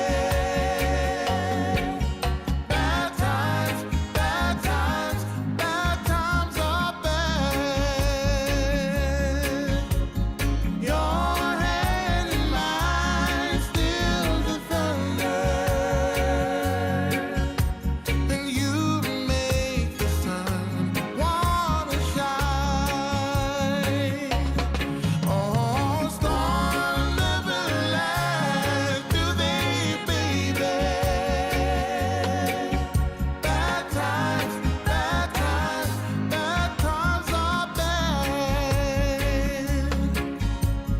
Your hand in mine stills the thunder, and you make the sun wanna shine. And you make the sun wanna shine.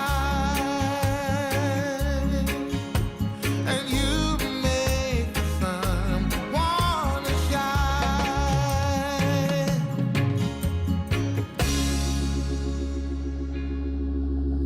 Ia na Samoa o le si whangamali na o Justa tofi male pese and you make the sun wanna shine. Ia whapena uma lava le mea lelo ia nei mātou i nei Amerika a ua tele lava ina tauli ai lea ua laki ia California a le mea leo te sau mai lunga i Michigan o i le ai o le taimi nei e te ala i fo lava le tae au e wa ai atu i whafo i le snow e wa e mana olo e to i fo i lo moenga e te moe ia e whaftai fo i ia Justa tofi male pese wa shine ai mea uma i nei i California. E isi na mea le wapa ui a te awa le wha ilo atu i nu mera a Amerika. Wha mole mole le na manu malo po o whea le ato te mafuta mai ai.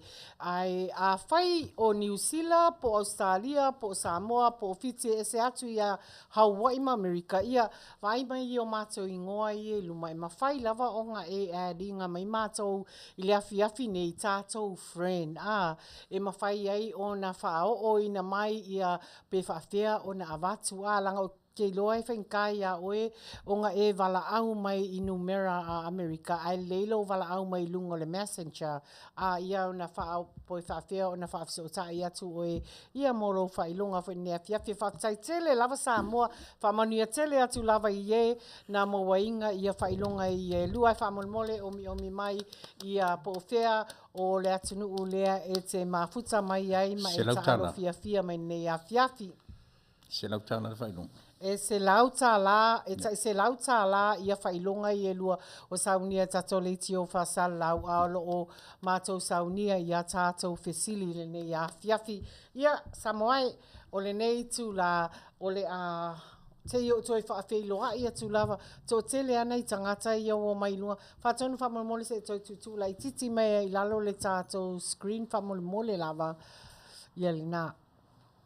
Ia whaafeiloa i atu i a Fred Alive o Alive o Lawina ia malo lava le mafuta mai, fau laupua, malo lava le mafuta mai, ia whawheloa ia tufo ia pine mika fotuali, malo lava le mafuta mai ile ne ia Afiafi mātou te whawheloa ia tufo ia Rusia po wa malo lava usolo mafuta mai ile ne ia Afiafi, ia Manuia tele o e maleainga, ia whawheloa ia tufo isio u kazene ia Joanne Scanlan, malo lava le mafuta mai sis ia koe ngai asaman ia tātou wheloa i fo ile e nai tu o New Zealand, ia whawheloa ia tufo ia Rosemary Jack, malo le mafuta mai i le pokalame al Maota O Tamali'i. To Atasi Harrington, malo le mafuta mai. Ia lena, Mele Brown, malo le mafuta mai. Ia malo lava Samoa le mafuta mai pea i le pokalame al Maota O Tamali'i nei Afiafi. Ia ai e toi tasi le tātou fesili le wotoe, ai whamanuia tele atu ia o lua ia na manu malo i tātou fesili e lua i tai se lau tāla. Ia o le atai na atu le pese lea, wawai ai tātou foe, ia ai sauni mai loa le tātou fesili muli muli, ai manuia tele lau tā alonga i le nei Afiafi Samoa.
turn.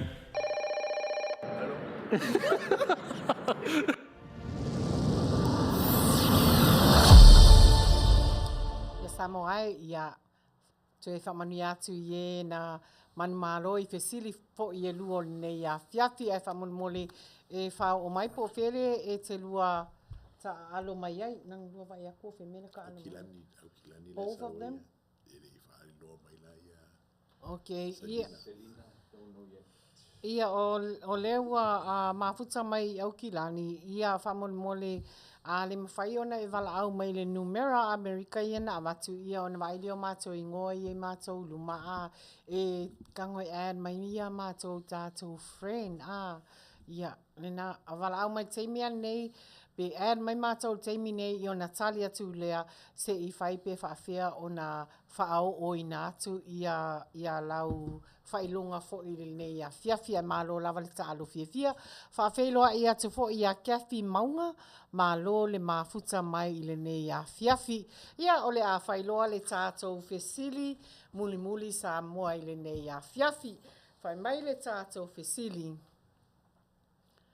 na o whanau Samoa le afe iwa se laudu sfulu o te nofo i le taulanga i a pia o le ala o au ngā mo Samoa o ai la te whaafonga le mai Samoa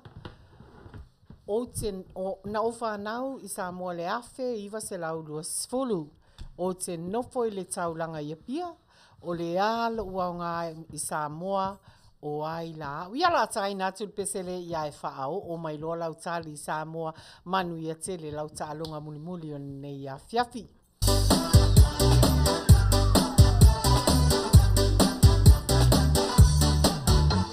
Ala ile la lolangi o ta ua e whewai ki oi mata momoli i le taxi ia so o tumua whapea mapule ono oi a ole sami maasini fale olo ala no ilo ainga e le whapa ia ina ta ua na i mau o la teina mai po le a le mahu ana o i tali mai ai Rosemary Jack sunga ele ai ele o i elo loto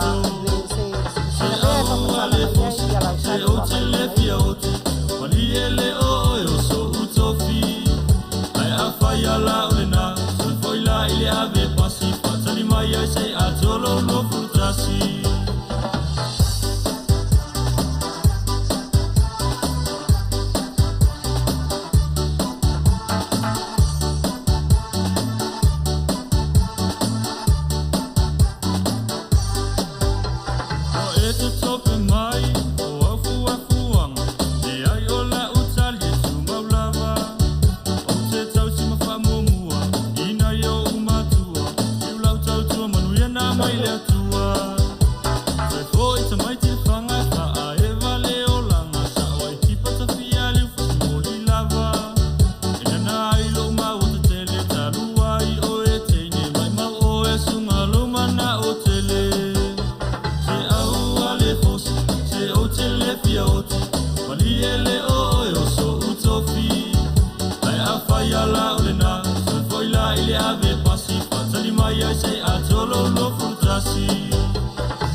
Tolo no frutasi se au ale fosi se o te le fia oti mali ele o so utofi ai a fai ala olena so foi la ile ave pasi fatali mai ai se a tolo no frutasi se au ale fosi se o te le fia oti mali ele o so utofi ai a fai ala olena so foi la ile ave pasi fatali mai ai se a tolo no frutasi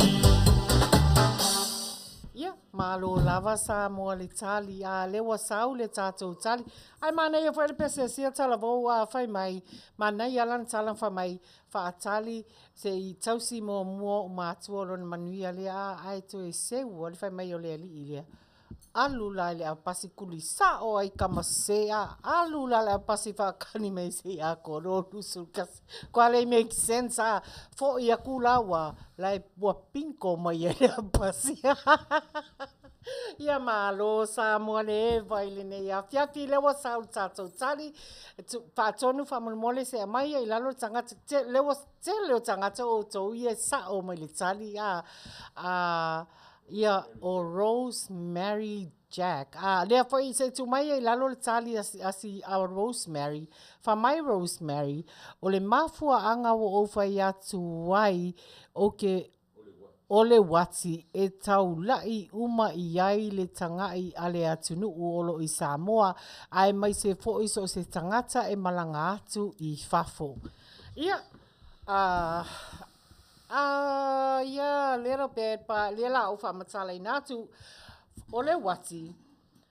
The clock tower built and gifted to Samoa people in 1920 by Tasi Olive Nelson. It was erected as a memorial for his son who died in 1918 of influenza, le whaamai leo le influenza epidemic that claimed the lives of nearly 9,000 Samoa since World War I. Ia le nā, o le tala anga leo le wati.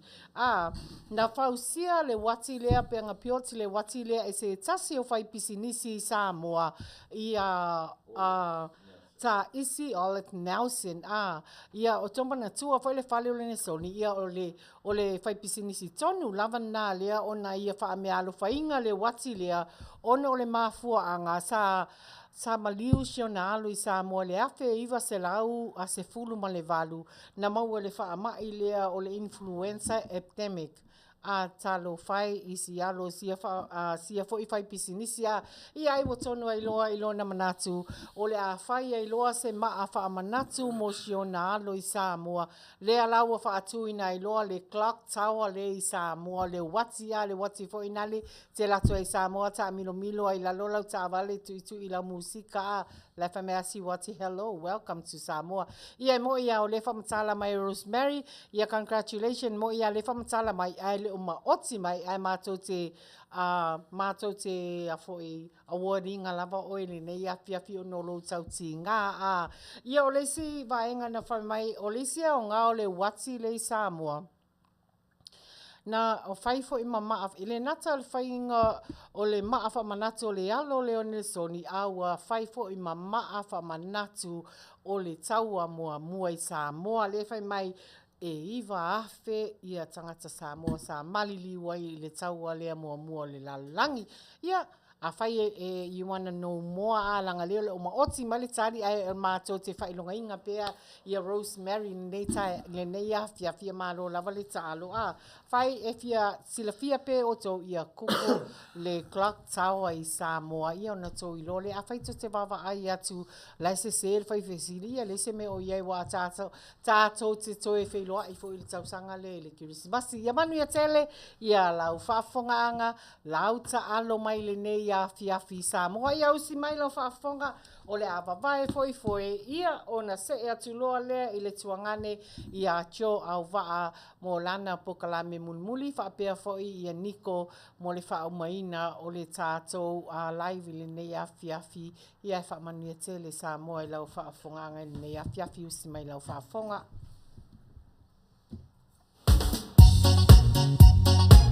Shakalaka, shakalaka, shakalaka. Boom, shakalaka, shakalaka, shakalaka.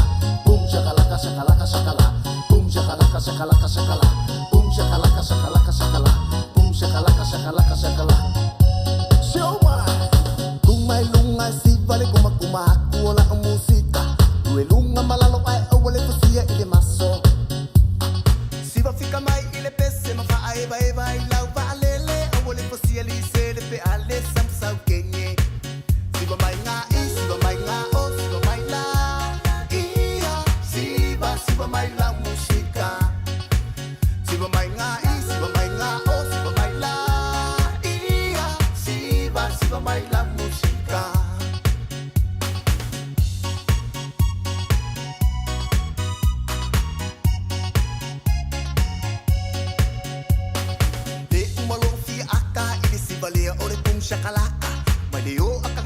kengi kengi si lapa lapa.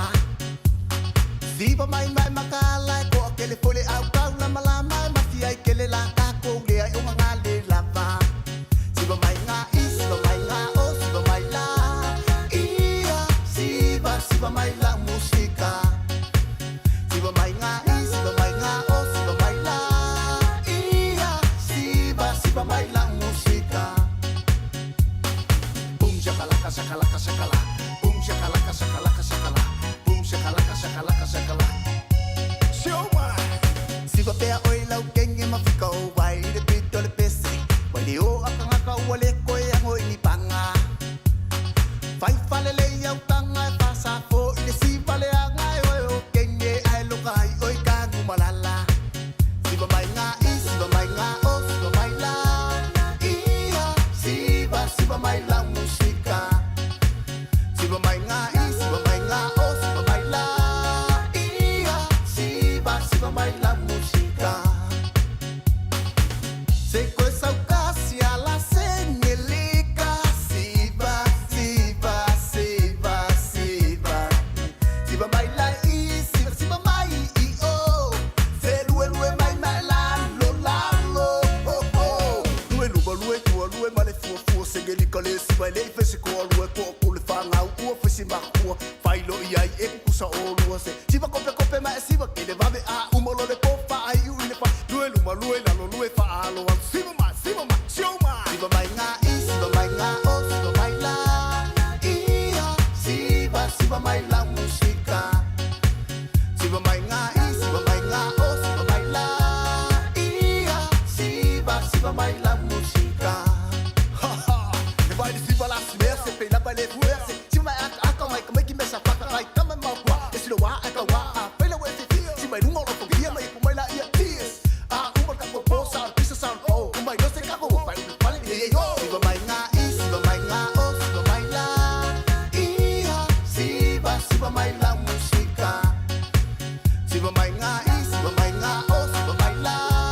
Ia siva mai la musika.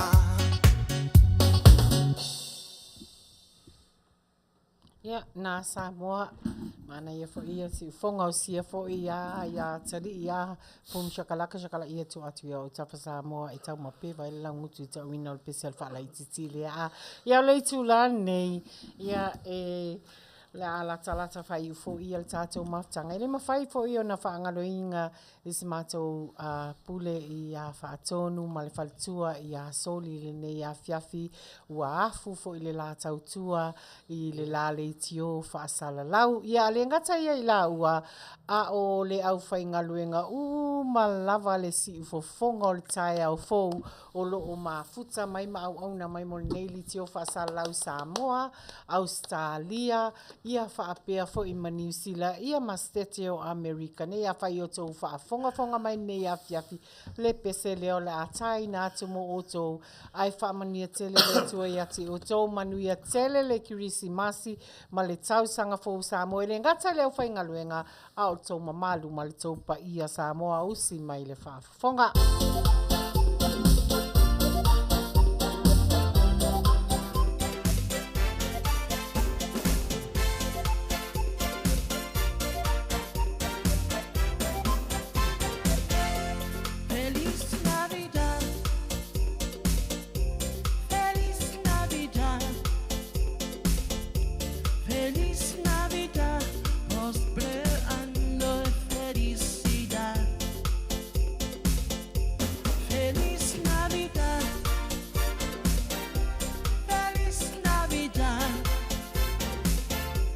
Feliz Navidad, próspero año, felicidad. I wanna wish you a Merry Christmas. I wanna wish you a Merry Christmas. I wanna wish you a Merry Christmas from the bottom of my heart. I wanna wish you a Merry Christmas. I wanna wish you a Merry Christmas.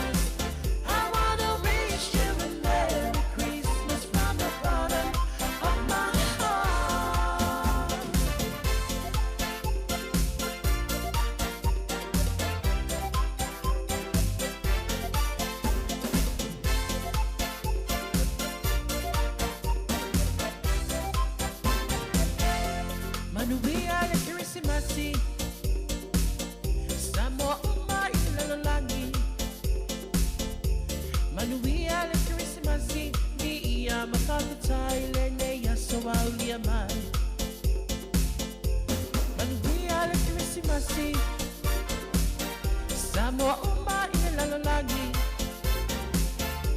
Manuia le Christmasi i ia mawhakutai le ne yasta waulia mai Ya Manuia le Christmasi Ya Manuia le Christmasi Ya Manuia le Christmasi na le tau sangako Ya Manuia le Christmasi Ya Manuia le Christmasi Ya Manuia le Christmasi na le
lava le Kirisimasi ma le tausanga fo Samoa i ese mea le ua pauia te au o na ua musu mai la o whaingaluenga o lo iai le taitai o le pukalame a le Maota O Tamali'i i lunga ia sorry se sali o Ainga Brown ua leilo atu o e au o na o le vave o le alu i lunga o le lau papa i le nei Afiafi ia o le atu i nga tuloa i le sunga ia jo Auvaa mo le tātou pukalame ma le whaasoa muli o le nei Afiafi o na i wai fo i leo le tātou po iau silau whaafonga Samoa. Ia, whamalo rawa le onsai, leo mai moa po leo mafuta mai, ia o tal tonu, nā wai nofo sauni e wafo sisi whaasoa mātango fie, o le whaasoa lea, ia o tal tonu Samoa e, ngā tala whaalono le whaasoa lea i le tasi 555. Ia lewa lua afe ma tolu tau sangane. Ia waila le tele tupulanga ia vaa. Ile tasi 555 ma lea. A lea lewa au toe au mai. Ia tatu toe whaasoa ai ma. Fetu whana ia fo ia wa fo ni manatu ma ni mawhauwhaunga. E tala whea ngai lea fo i whai taupo lea fo i whasi whaiupu. Whai mai le upu lea. Ma tiva i fōlinga. Ai mau oa i le alofa. O tato whaasoa le nā. Ma tiva i fōlinga. Ai mau oa i le alofa. Ia Samoa. Ia mai ia sau whaasoa. Po le ale winga. Ia la fo se me whaatatauanga i ai. Ia po a fo nisi mea e tala whea ngai ai. E anga waa ma ngā tonu i ai fo i lea. Fo i whaitau po lea fo i upu e mativa i fōlinga ai mau oa i le alofa. Ia watal tonu tele utou. Ia fia au mai moa. O i le au mau oa. Ia le fia tangata mativa ma lima vai ma le tango lima. Ia au tio. O lo fia ia no va ailo i le whaasoa le ma le upu lea. Ai. Ele umi ai. Maua lol mato ai. Ia. Hono le upu lea? Amen. Yeah. No walu wa tele yalu tele la mau o nau mai eta a tele fa tele ai fafta. Ya, Samoa yo tato fa so na tu atu ya te oi. Ia, na o tau whaafonga mai Samoa i le tātou whaasoa i nei Afiafi o le mativa i fōlinga ai mau ua i le alofa ia o la tai nātu pese lea ia e whaasau loa ia le tātou whaasoa i le nei Afiafi Samoa usi mai lau whaafonga.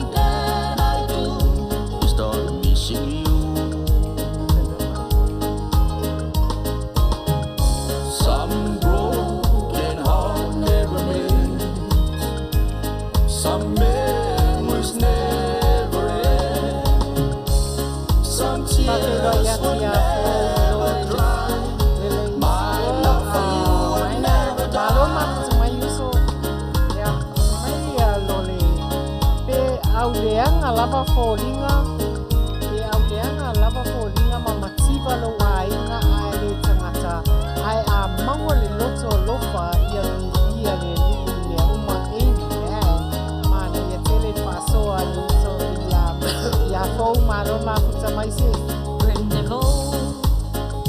In the night, atalo pati ia se inoa, maro ma puta mai. Atalo pati ia jolo. Mama, I see your face. Some broken heart never made. Some Samoa. I saw my meditation. My some broken heart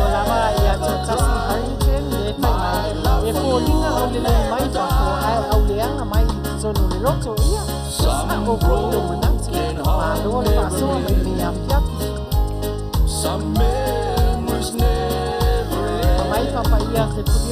Some tears will never end. My love for you will never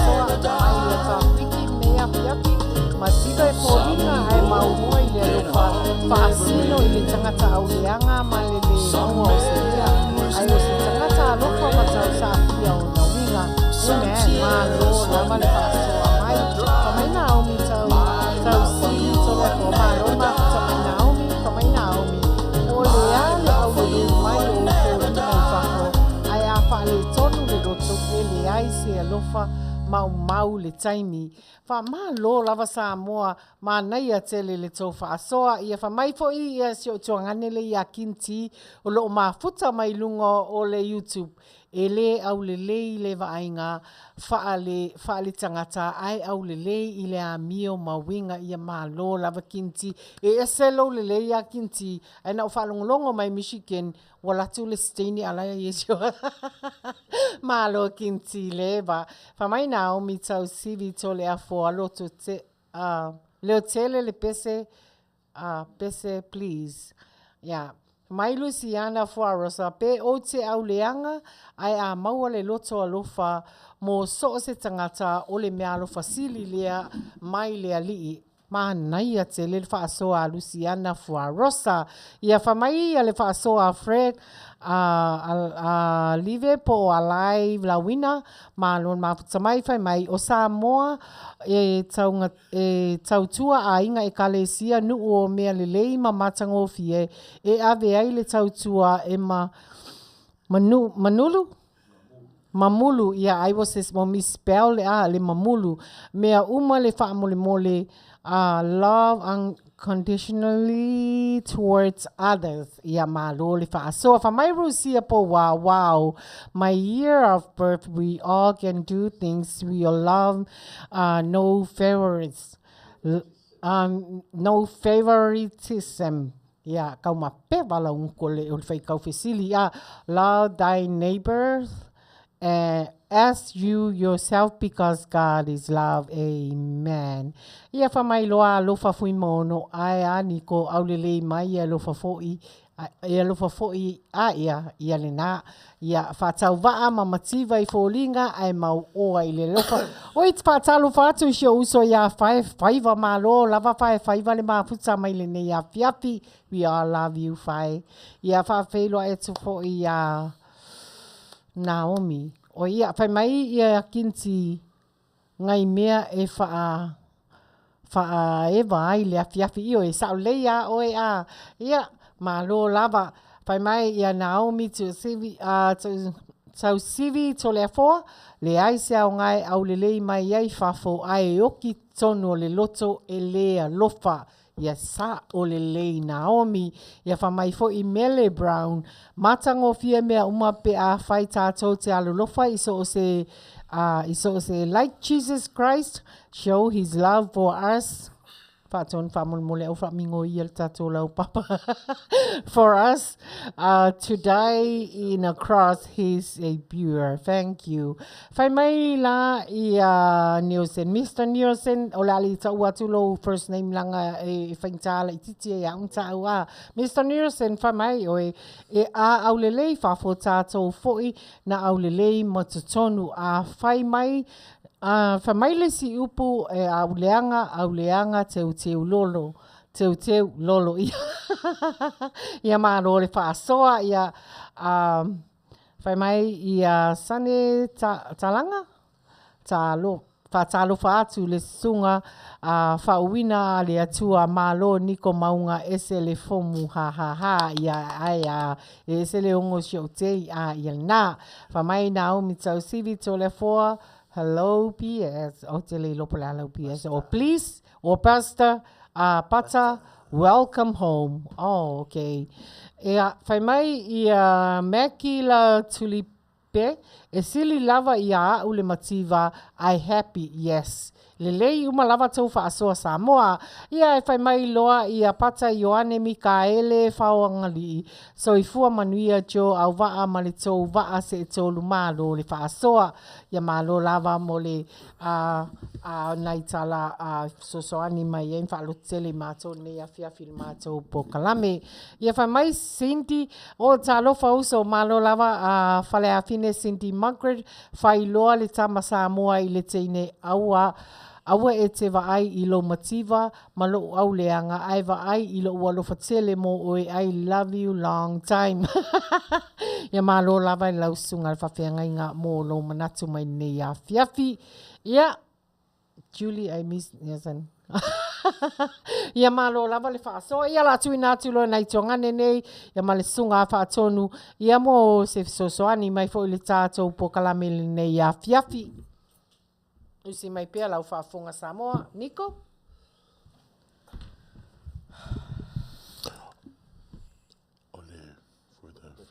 Mativa, yes. Mativa I Foringa. Ia, ai matua I tamau a inga I le alofa a. Ia, o tātou lava ia awane I o tātou wawa ai I le outer appearance a. Ia, wai le se me mawai. Ia, wawa ai lo loto le se tase o lofa peona a taula I elo vai. Ia, pe maua ia te ia le loto alofa, o le mataua, o le Auvaa, o mea malawa ia te nau ia se tase o lo anga ia lau sila po la wawai. Ia awa lava nei e anoa ia fōlinga pe tasi le mata pe ini whaale tonu. Ia, whaale tonu na a lo te le lawa ia te maa inga lo whelua I matangatana. I to tonu o lona fatu, ia. Sina fsosoani na ia, e le tātou mta upu whaftai. Ia whaftai tele lawa I lau sunga Niko Maunga mo lau fsosoani mai fo il tātou whaasoa nei Afiafi. Whamai pata Ioane Mikaele Whaoangali. E 50-50 a aulelei te tonu, aulelei mawhafo, whaamama whafo, ai whaasili ai ona mama te tonu.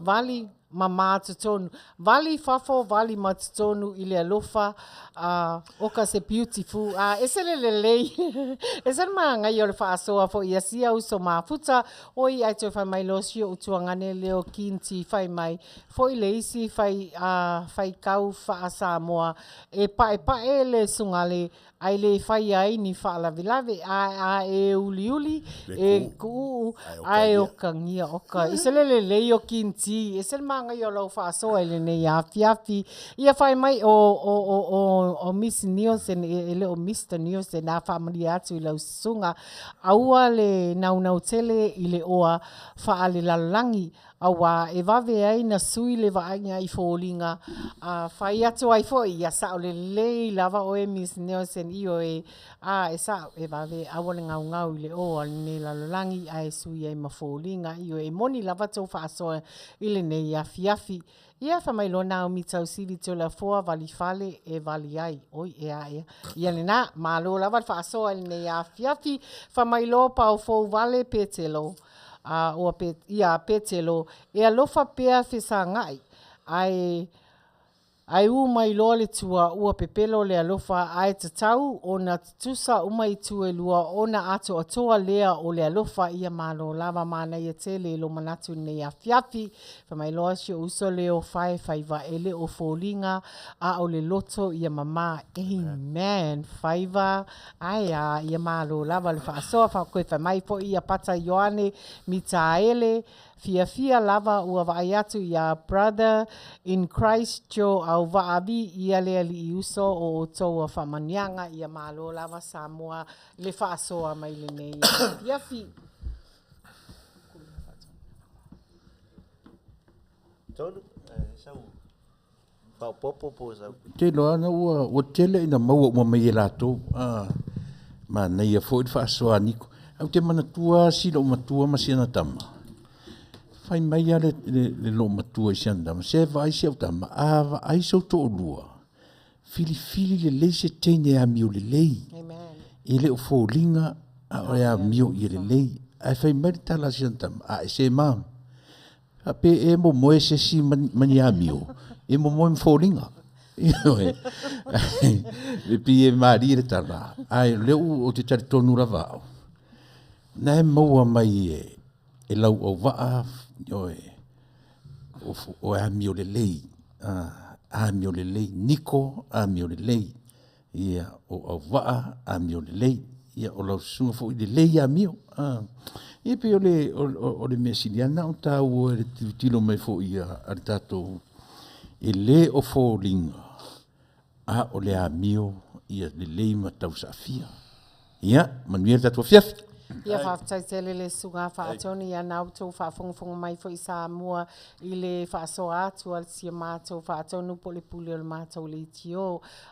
Ia le whai mai ia Rusia po wa vali le po oa. Vali le heart i le pure so we can make that decision tonu whamole ngai mingo ini. Decision made.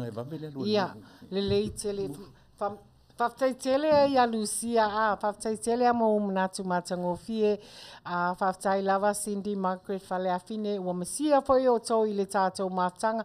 Happy holidays, Sister Julie, Lupe, Scanlan, Uikirifi, Brother Joe, Auvaa, and nephew Niko, Mauga, ia malo lava Cindy, Manuia tele, ia lau onga i Michigan, ia whamaile whaasoa fo e a mio lele lava ngai o utuangane i o Niko Mauga Majo Auvaa amen i o e a mio lele ana i o te fo whaftai lava Happy holidays, sister and brother. God blessing upon you all and you all family. Whaftai lava to Atasi Harrington.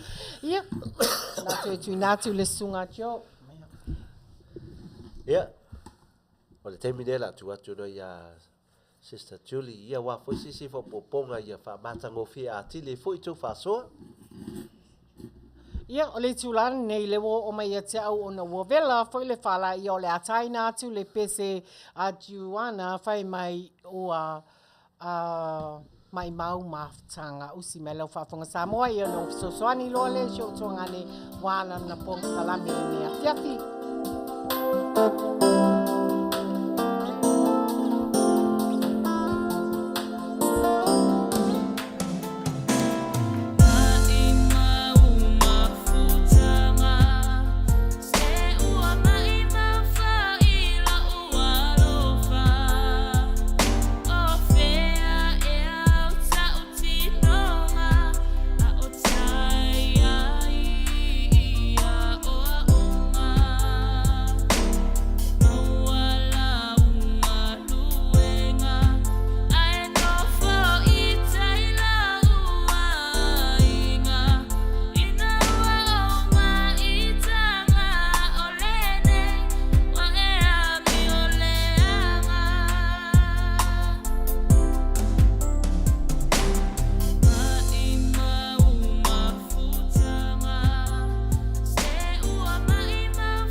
Lofa i o e sa le lava lau sunga i whawhiangainga.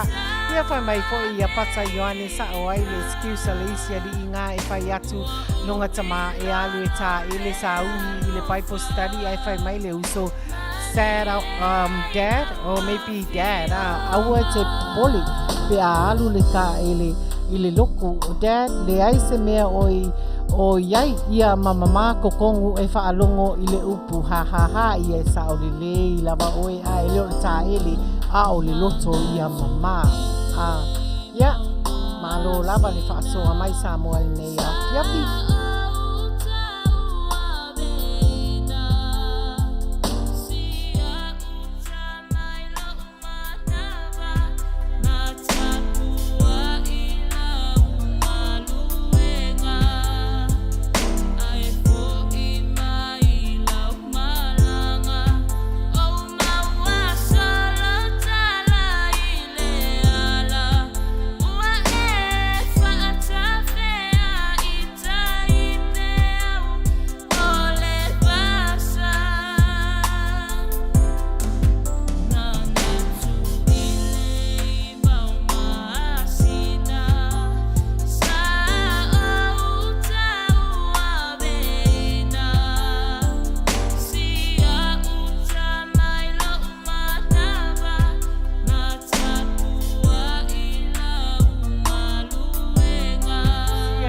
Tamali'i ia fatu ko le nisa ia ua misia foi suangane le tatou live.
Ia talo fai fo I sia talavo ia mea nai o le pese me si talavo lea mea nai ta ua mafutanga le mautinoa ia le lawa tupu le faa lave ia ai le o lofa ia fa mole o tau I tupa o mātou tupa malosi mātou ne o le tupa vai e tasi a le mamalu ia to alu lofa faa lele ia ma fai faa lele na i o tau fai ngā wope ona pese mai ai si nei fo I talavo ua se lana filifilinga ia whaatai fo le tuangane a tio mo le tuina mai o le awanoa fo I o te whaasoa ma ofisosoani atu ai lana pol kalame nei Afiafi I o la ofisosoani mo o tau Samoa nei Afiafi e iei se mea na tupu I tono lo u a inga au la ititi lava pe o to a wha o tau sanga ai tupu loa I se whaalave ona o mafutanga lava whaape nei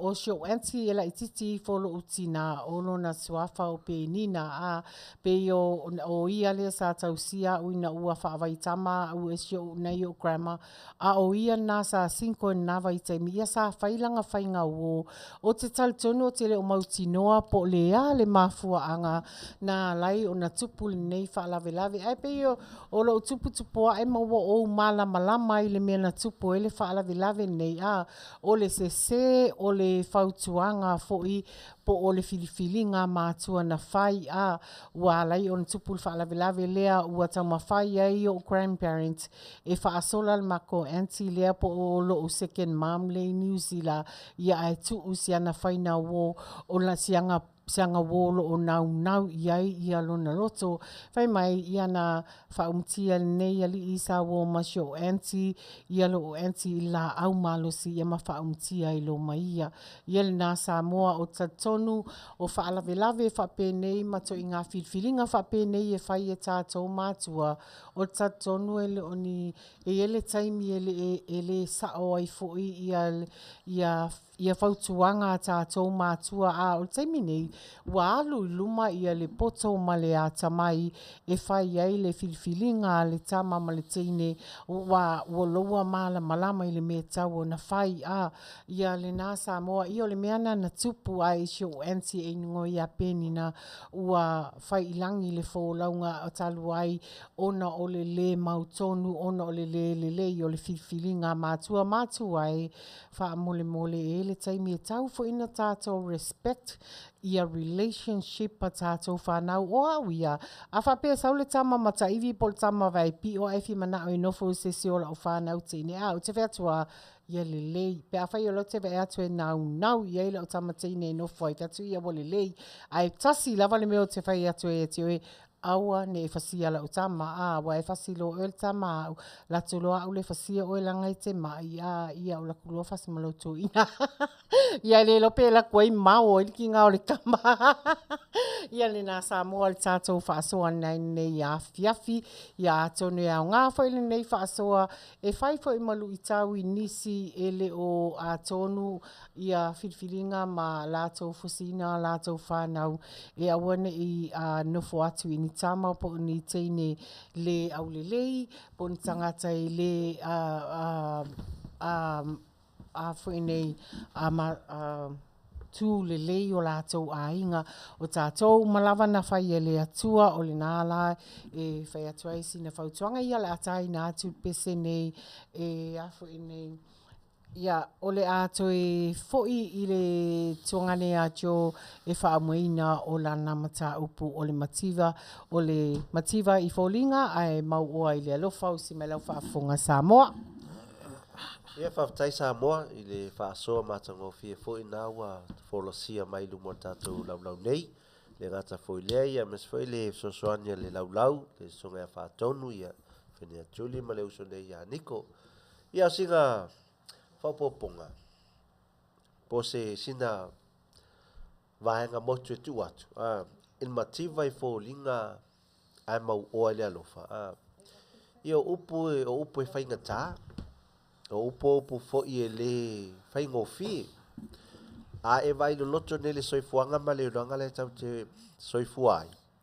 O le toa tele au tau e nau i fōlinga la le lei. Amen.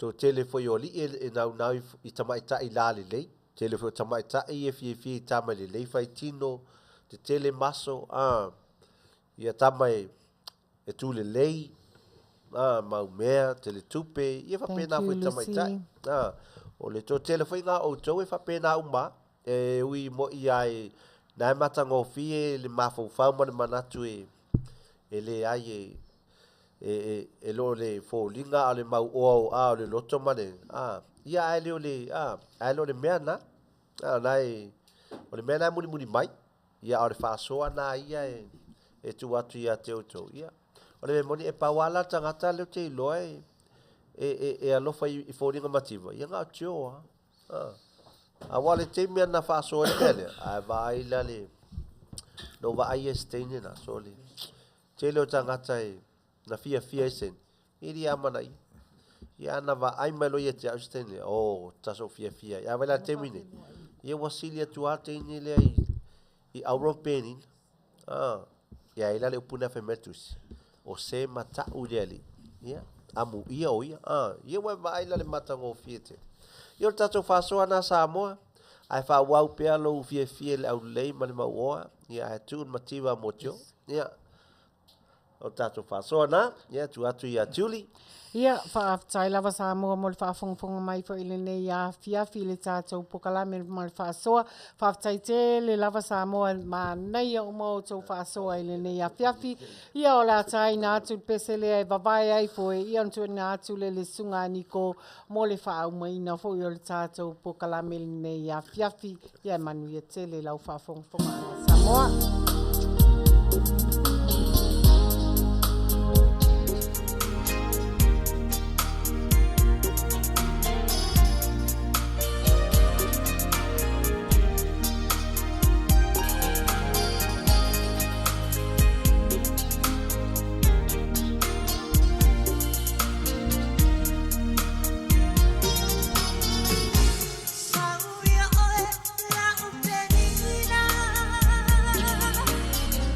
See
Masia ngai sa.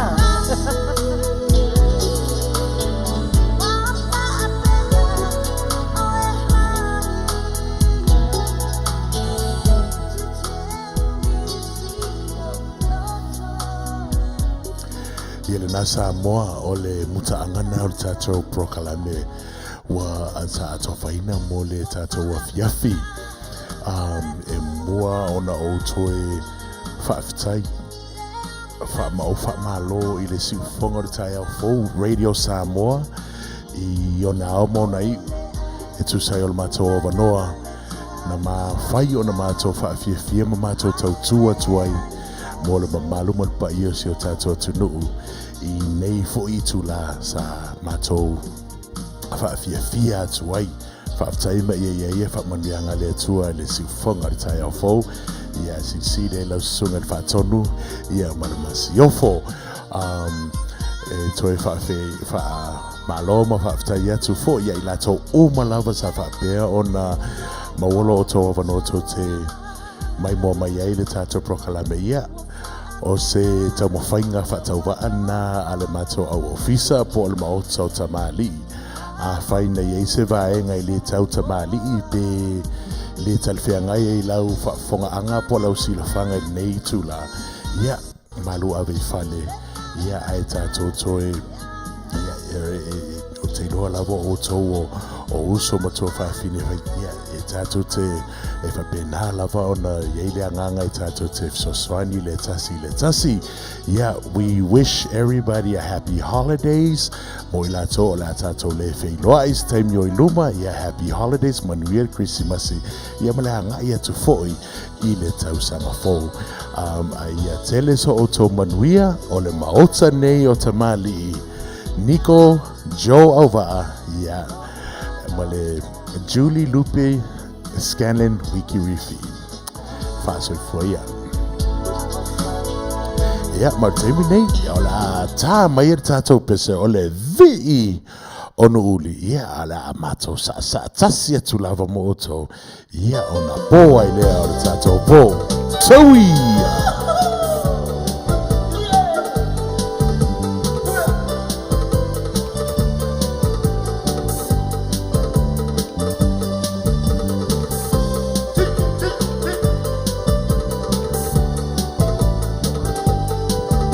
Hui.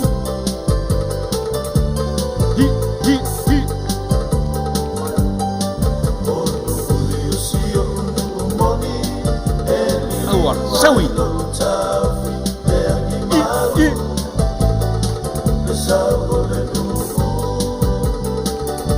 Hui. Oya, si, lalo maya. Sawi.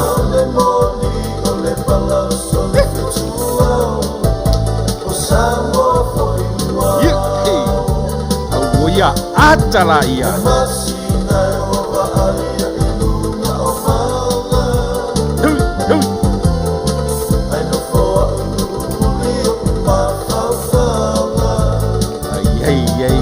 ya sei lalo mai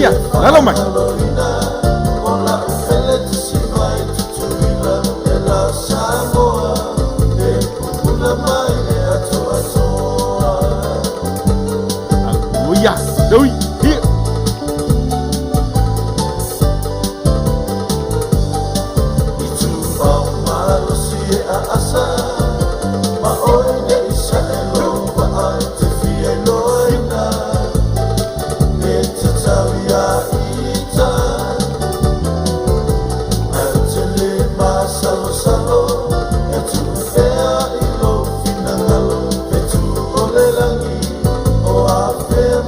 Yes.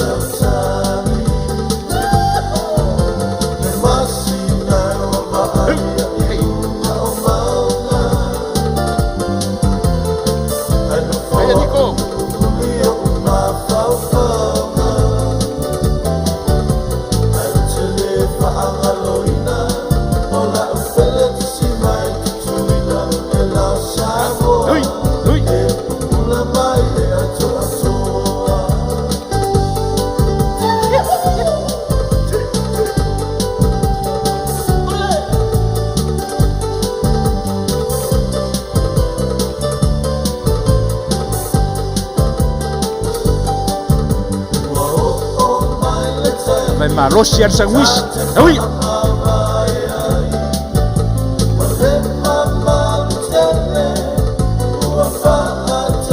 Tama matenyo le jua malos. Oi.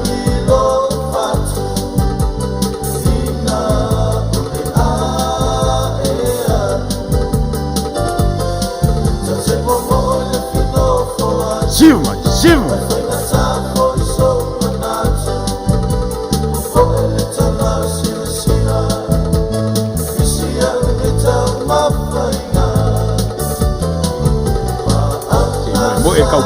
Mỗi câu bông. Yeah, hey, Joey.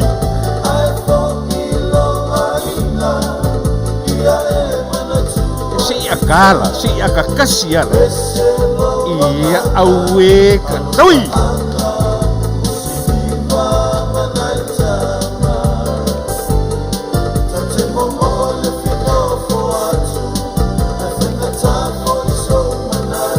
Si kuakua la lo po ka ko wal ngale pea. Joey.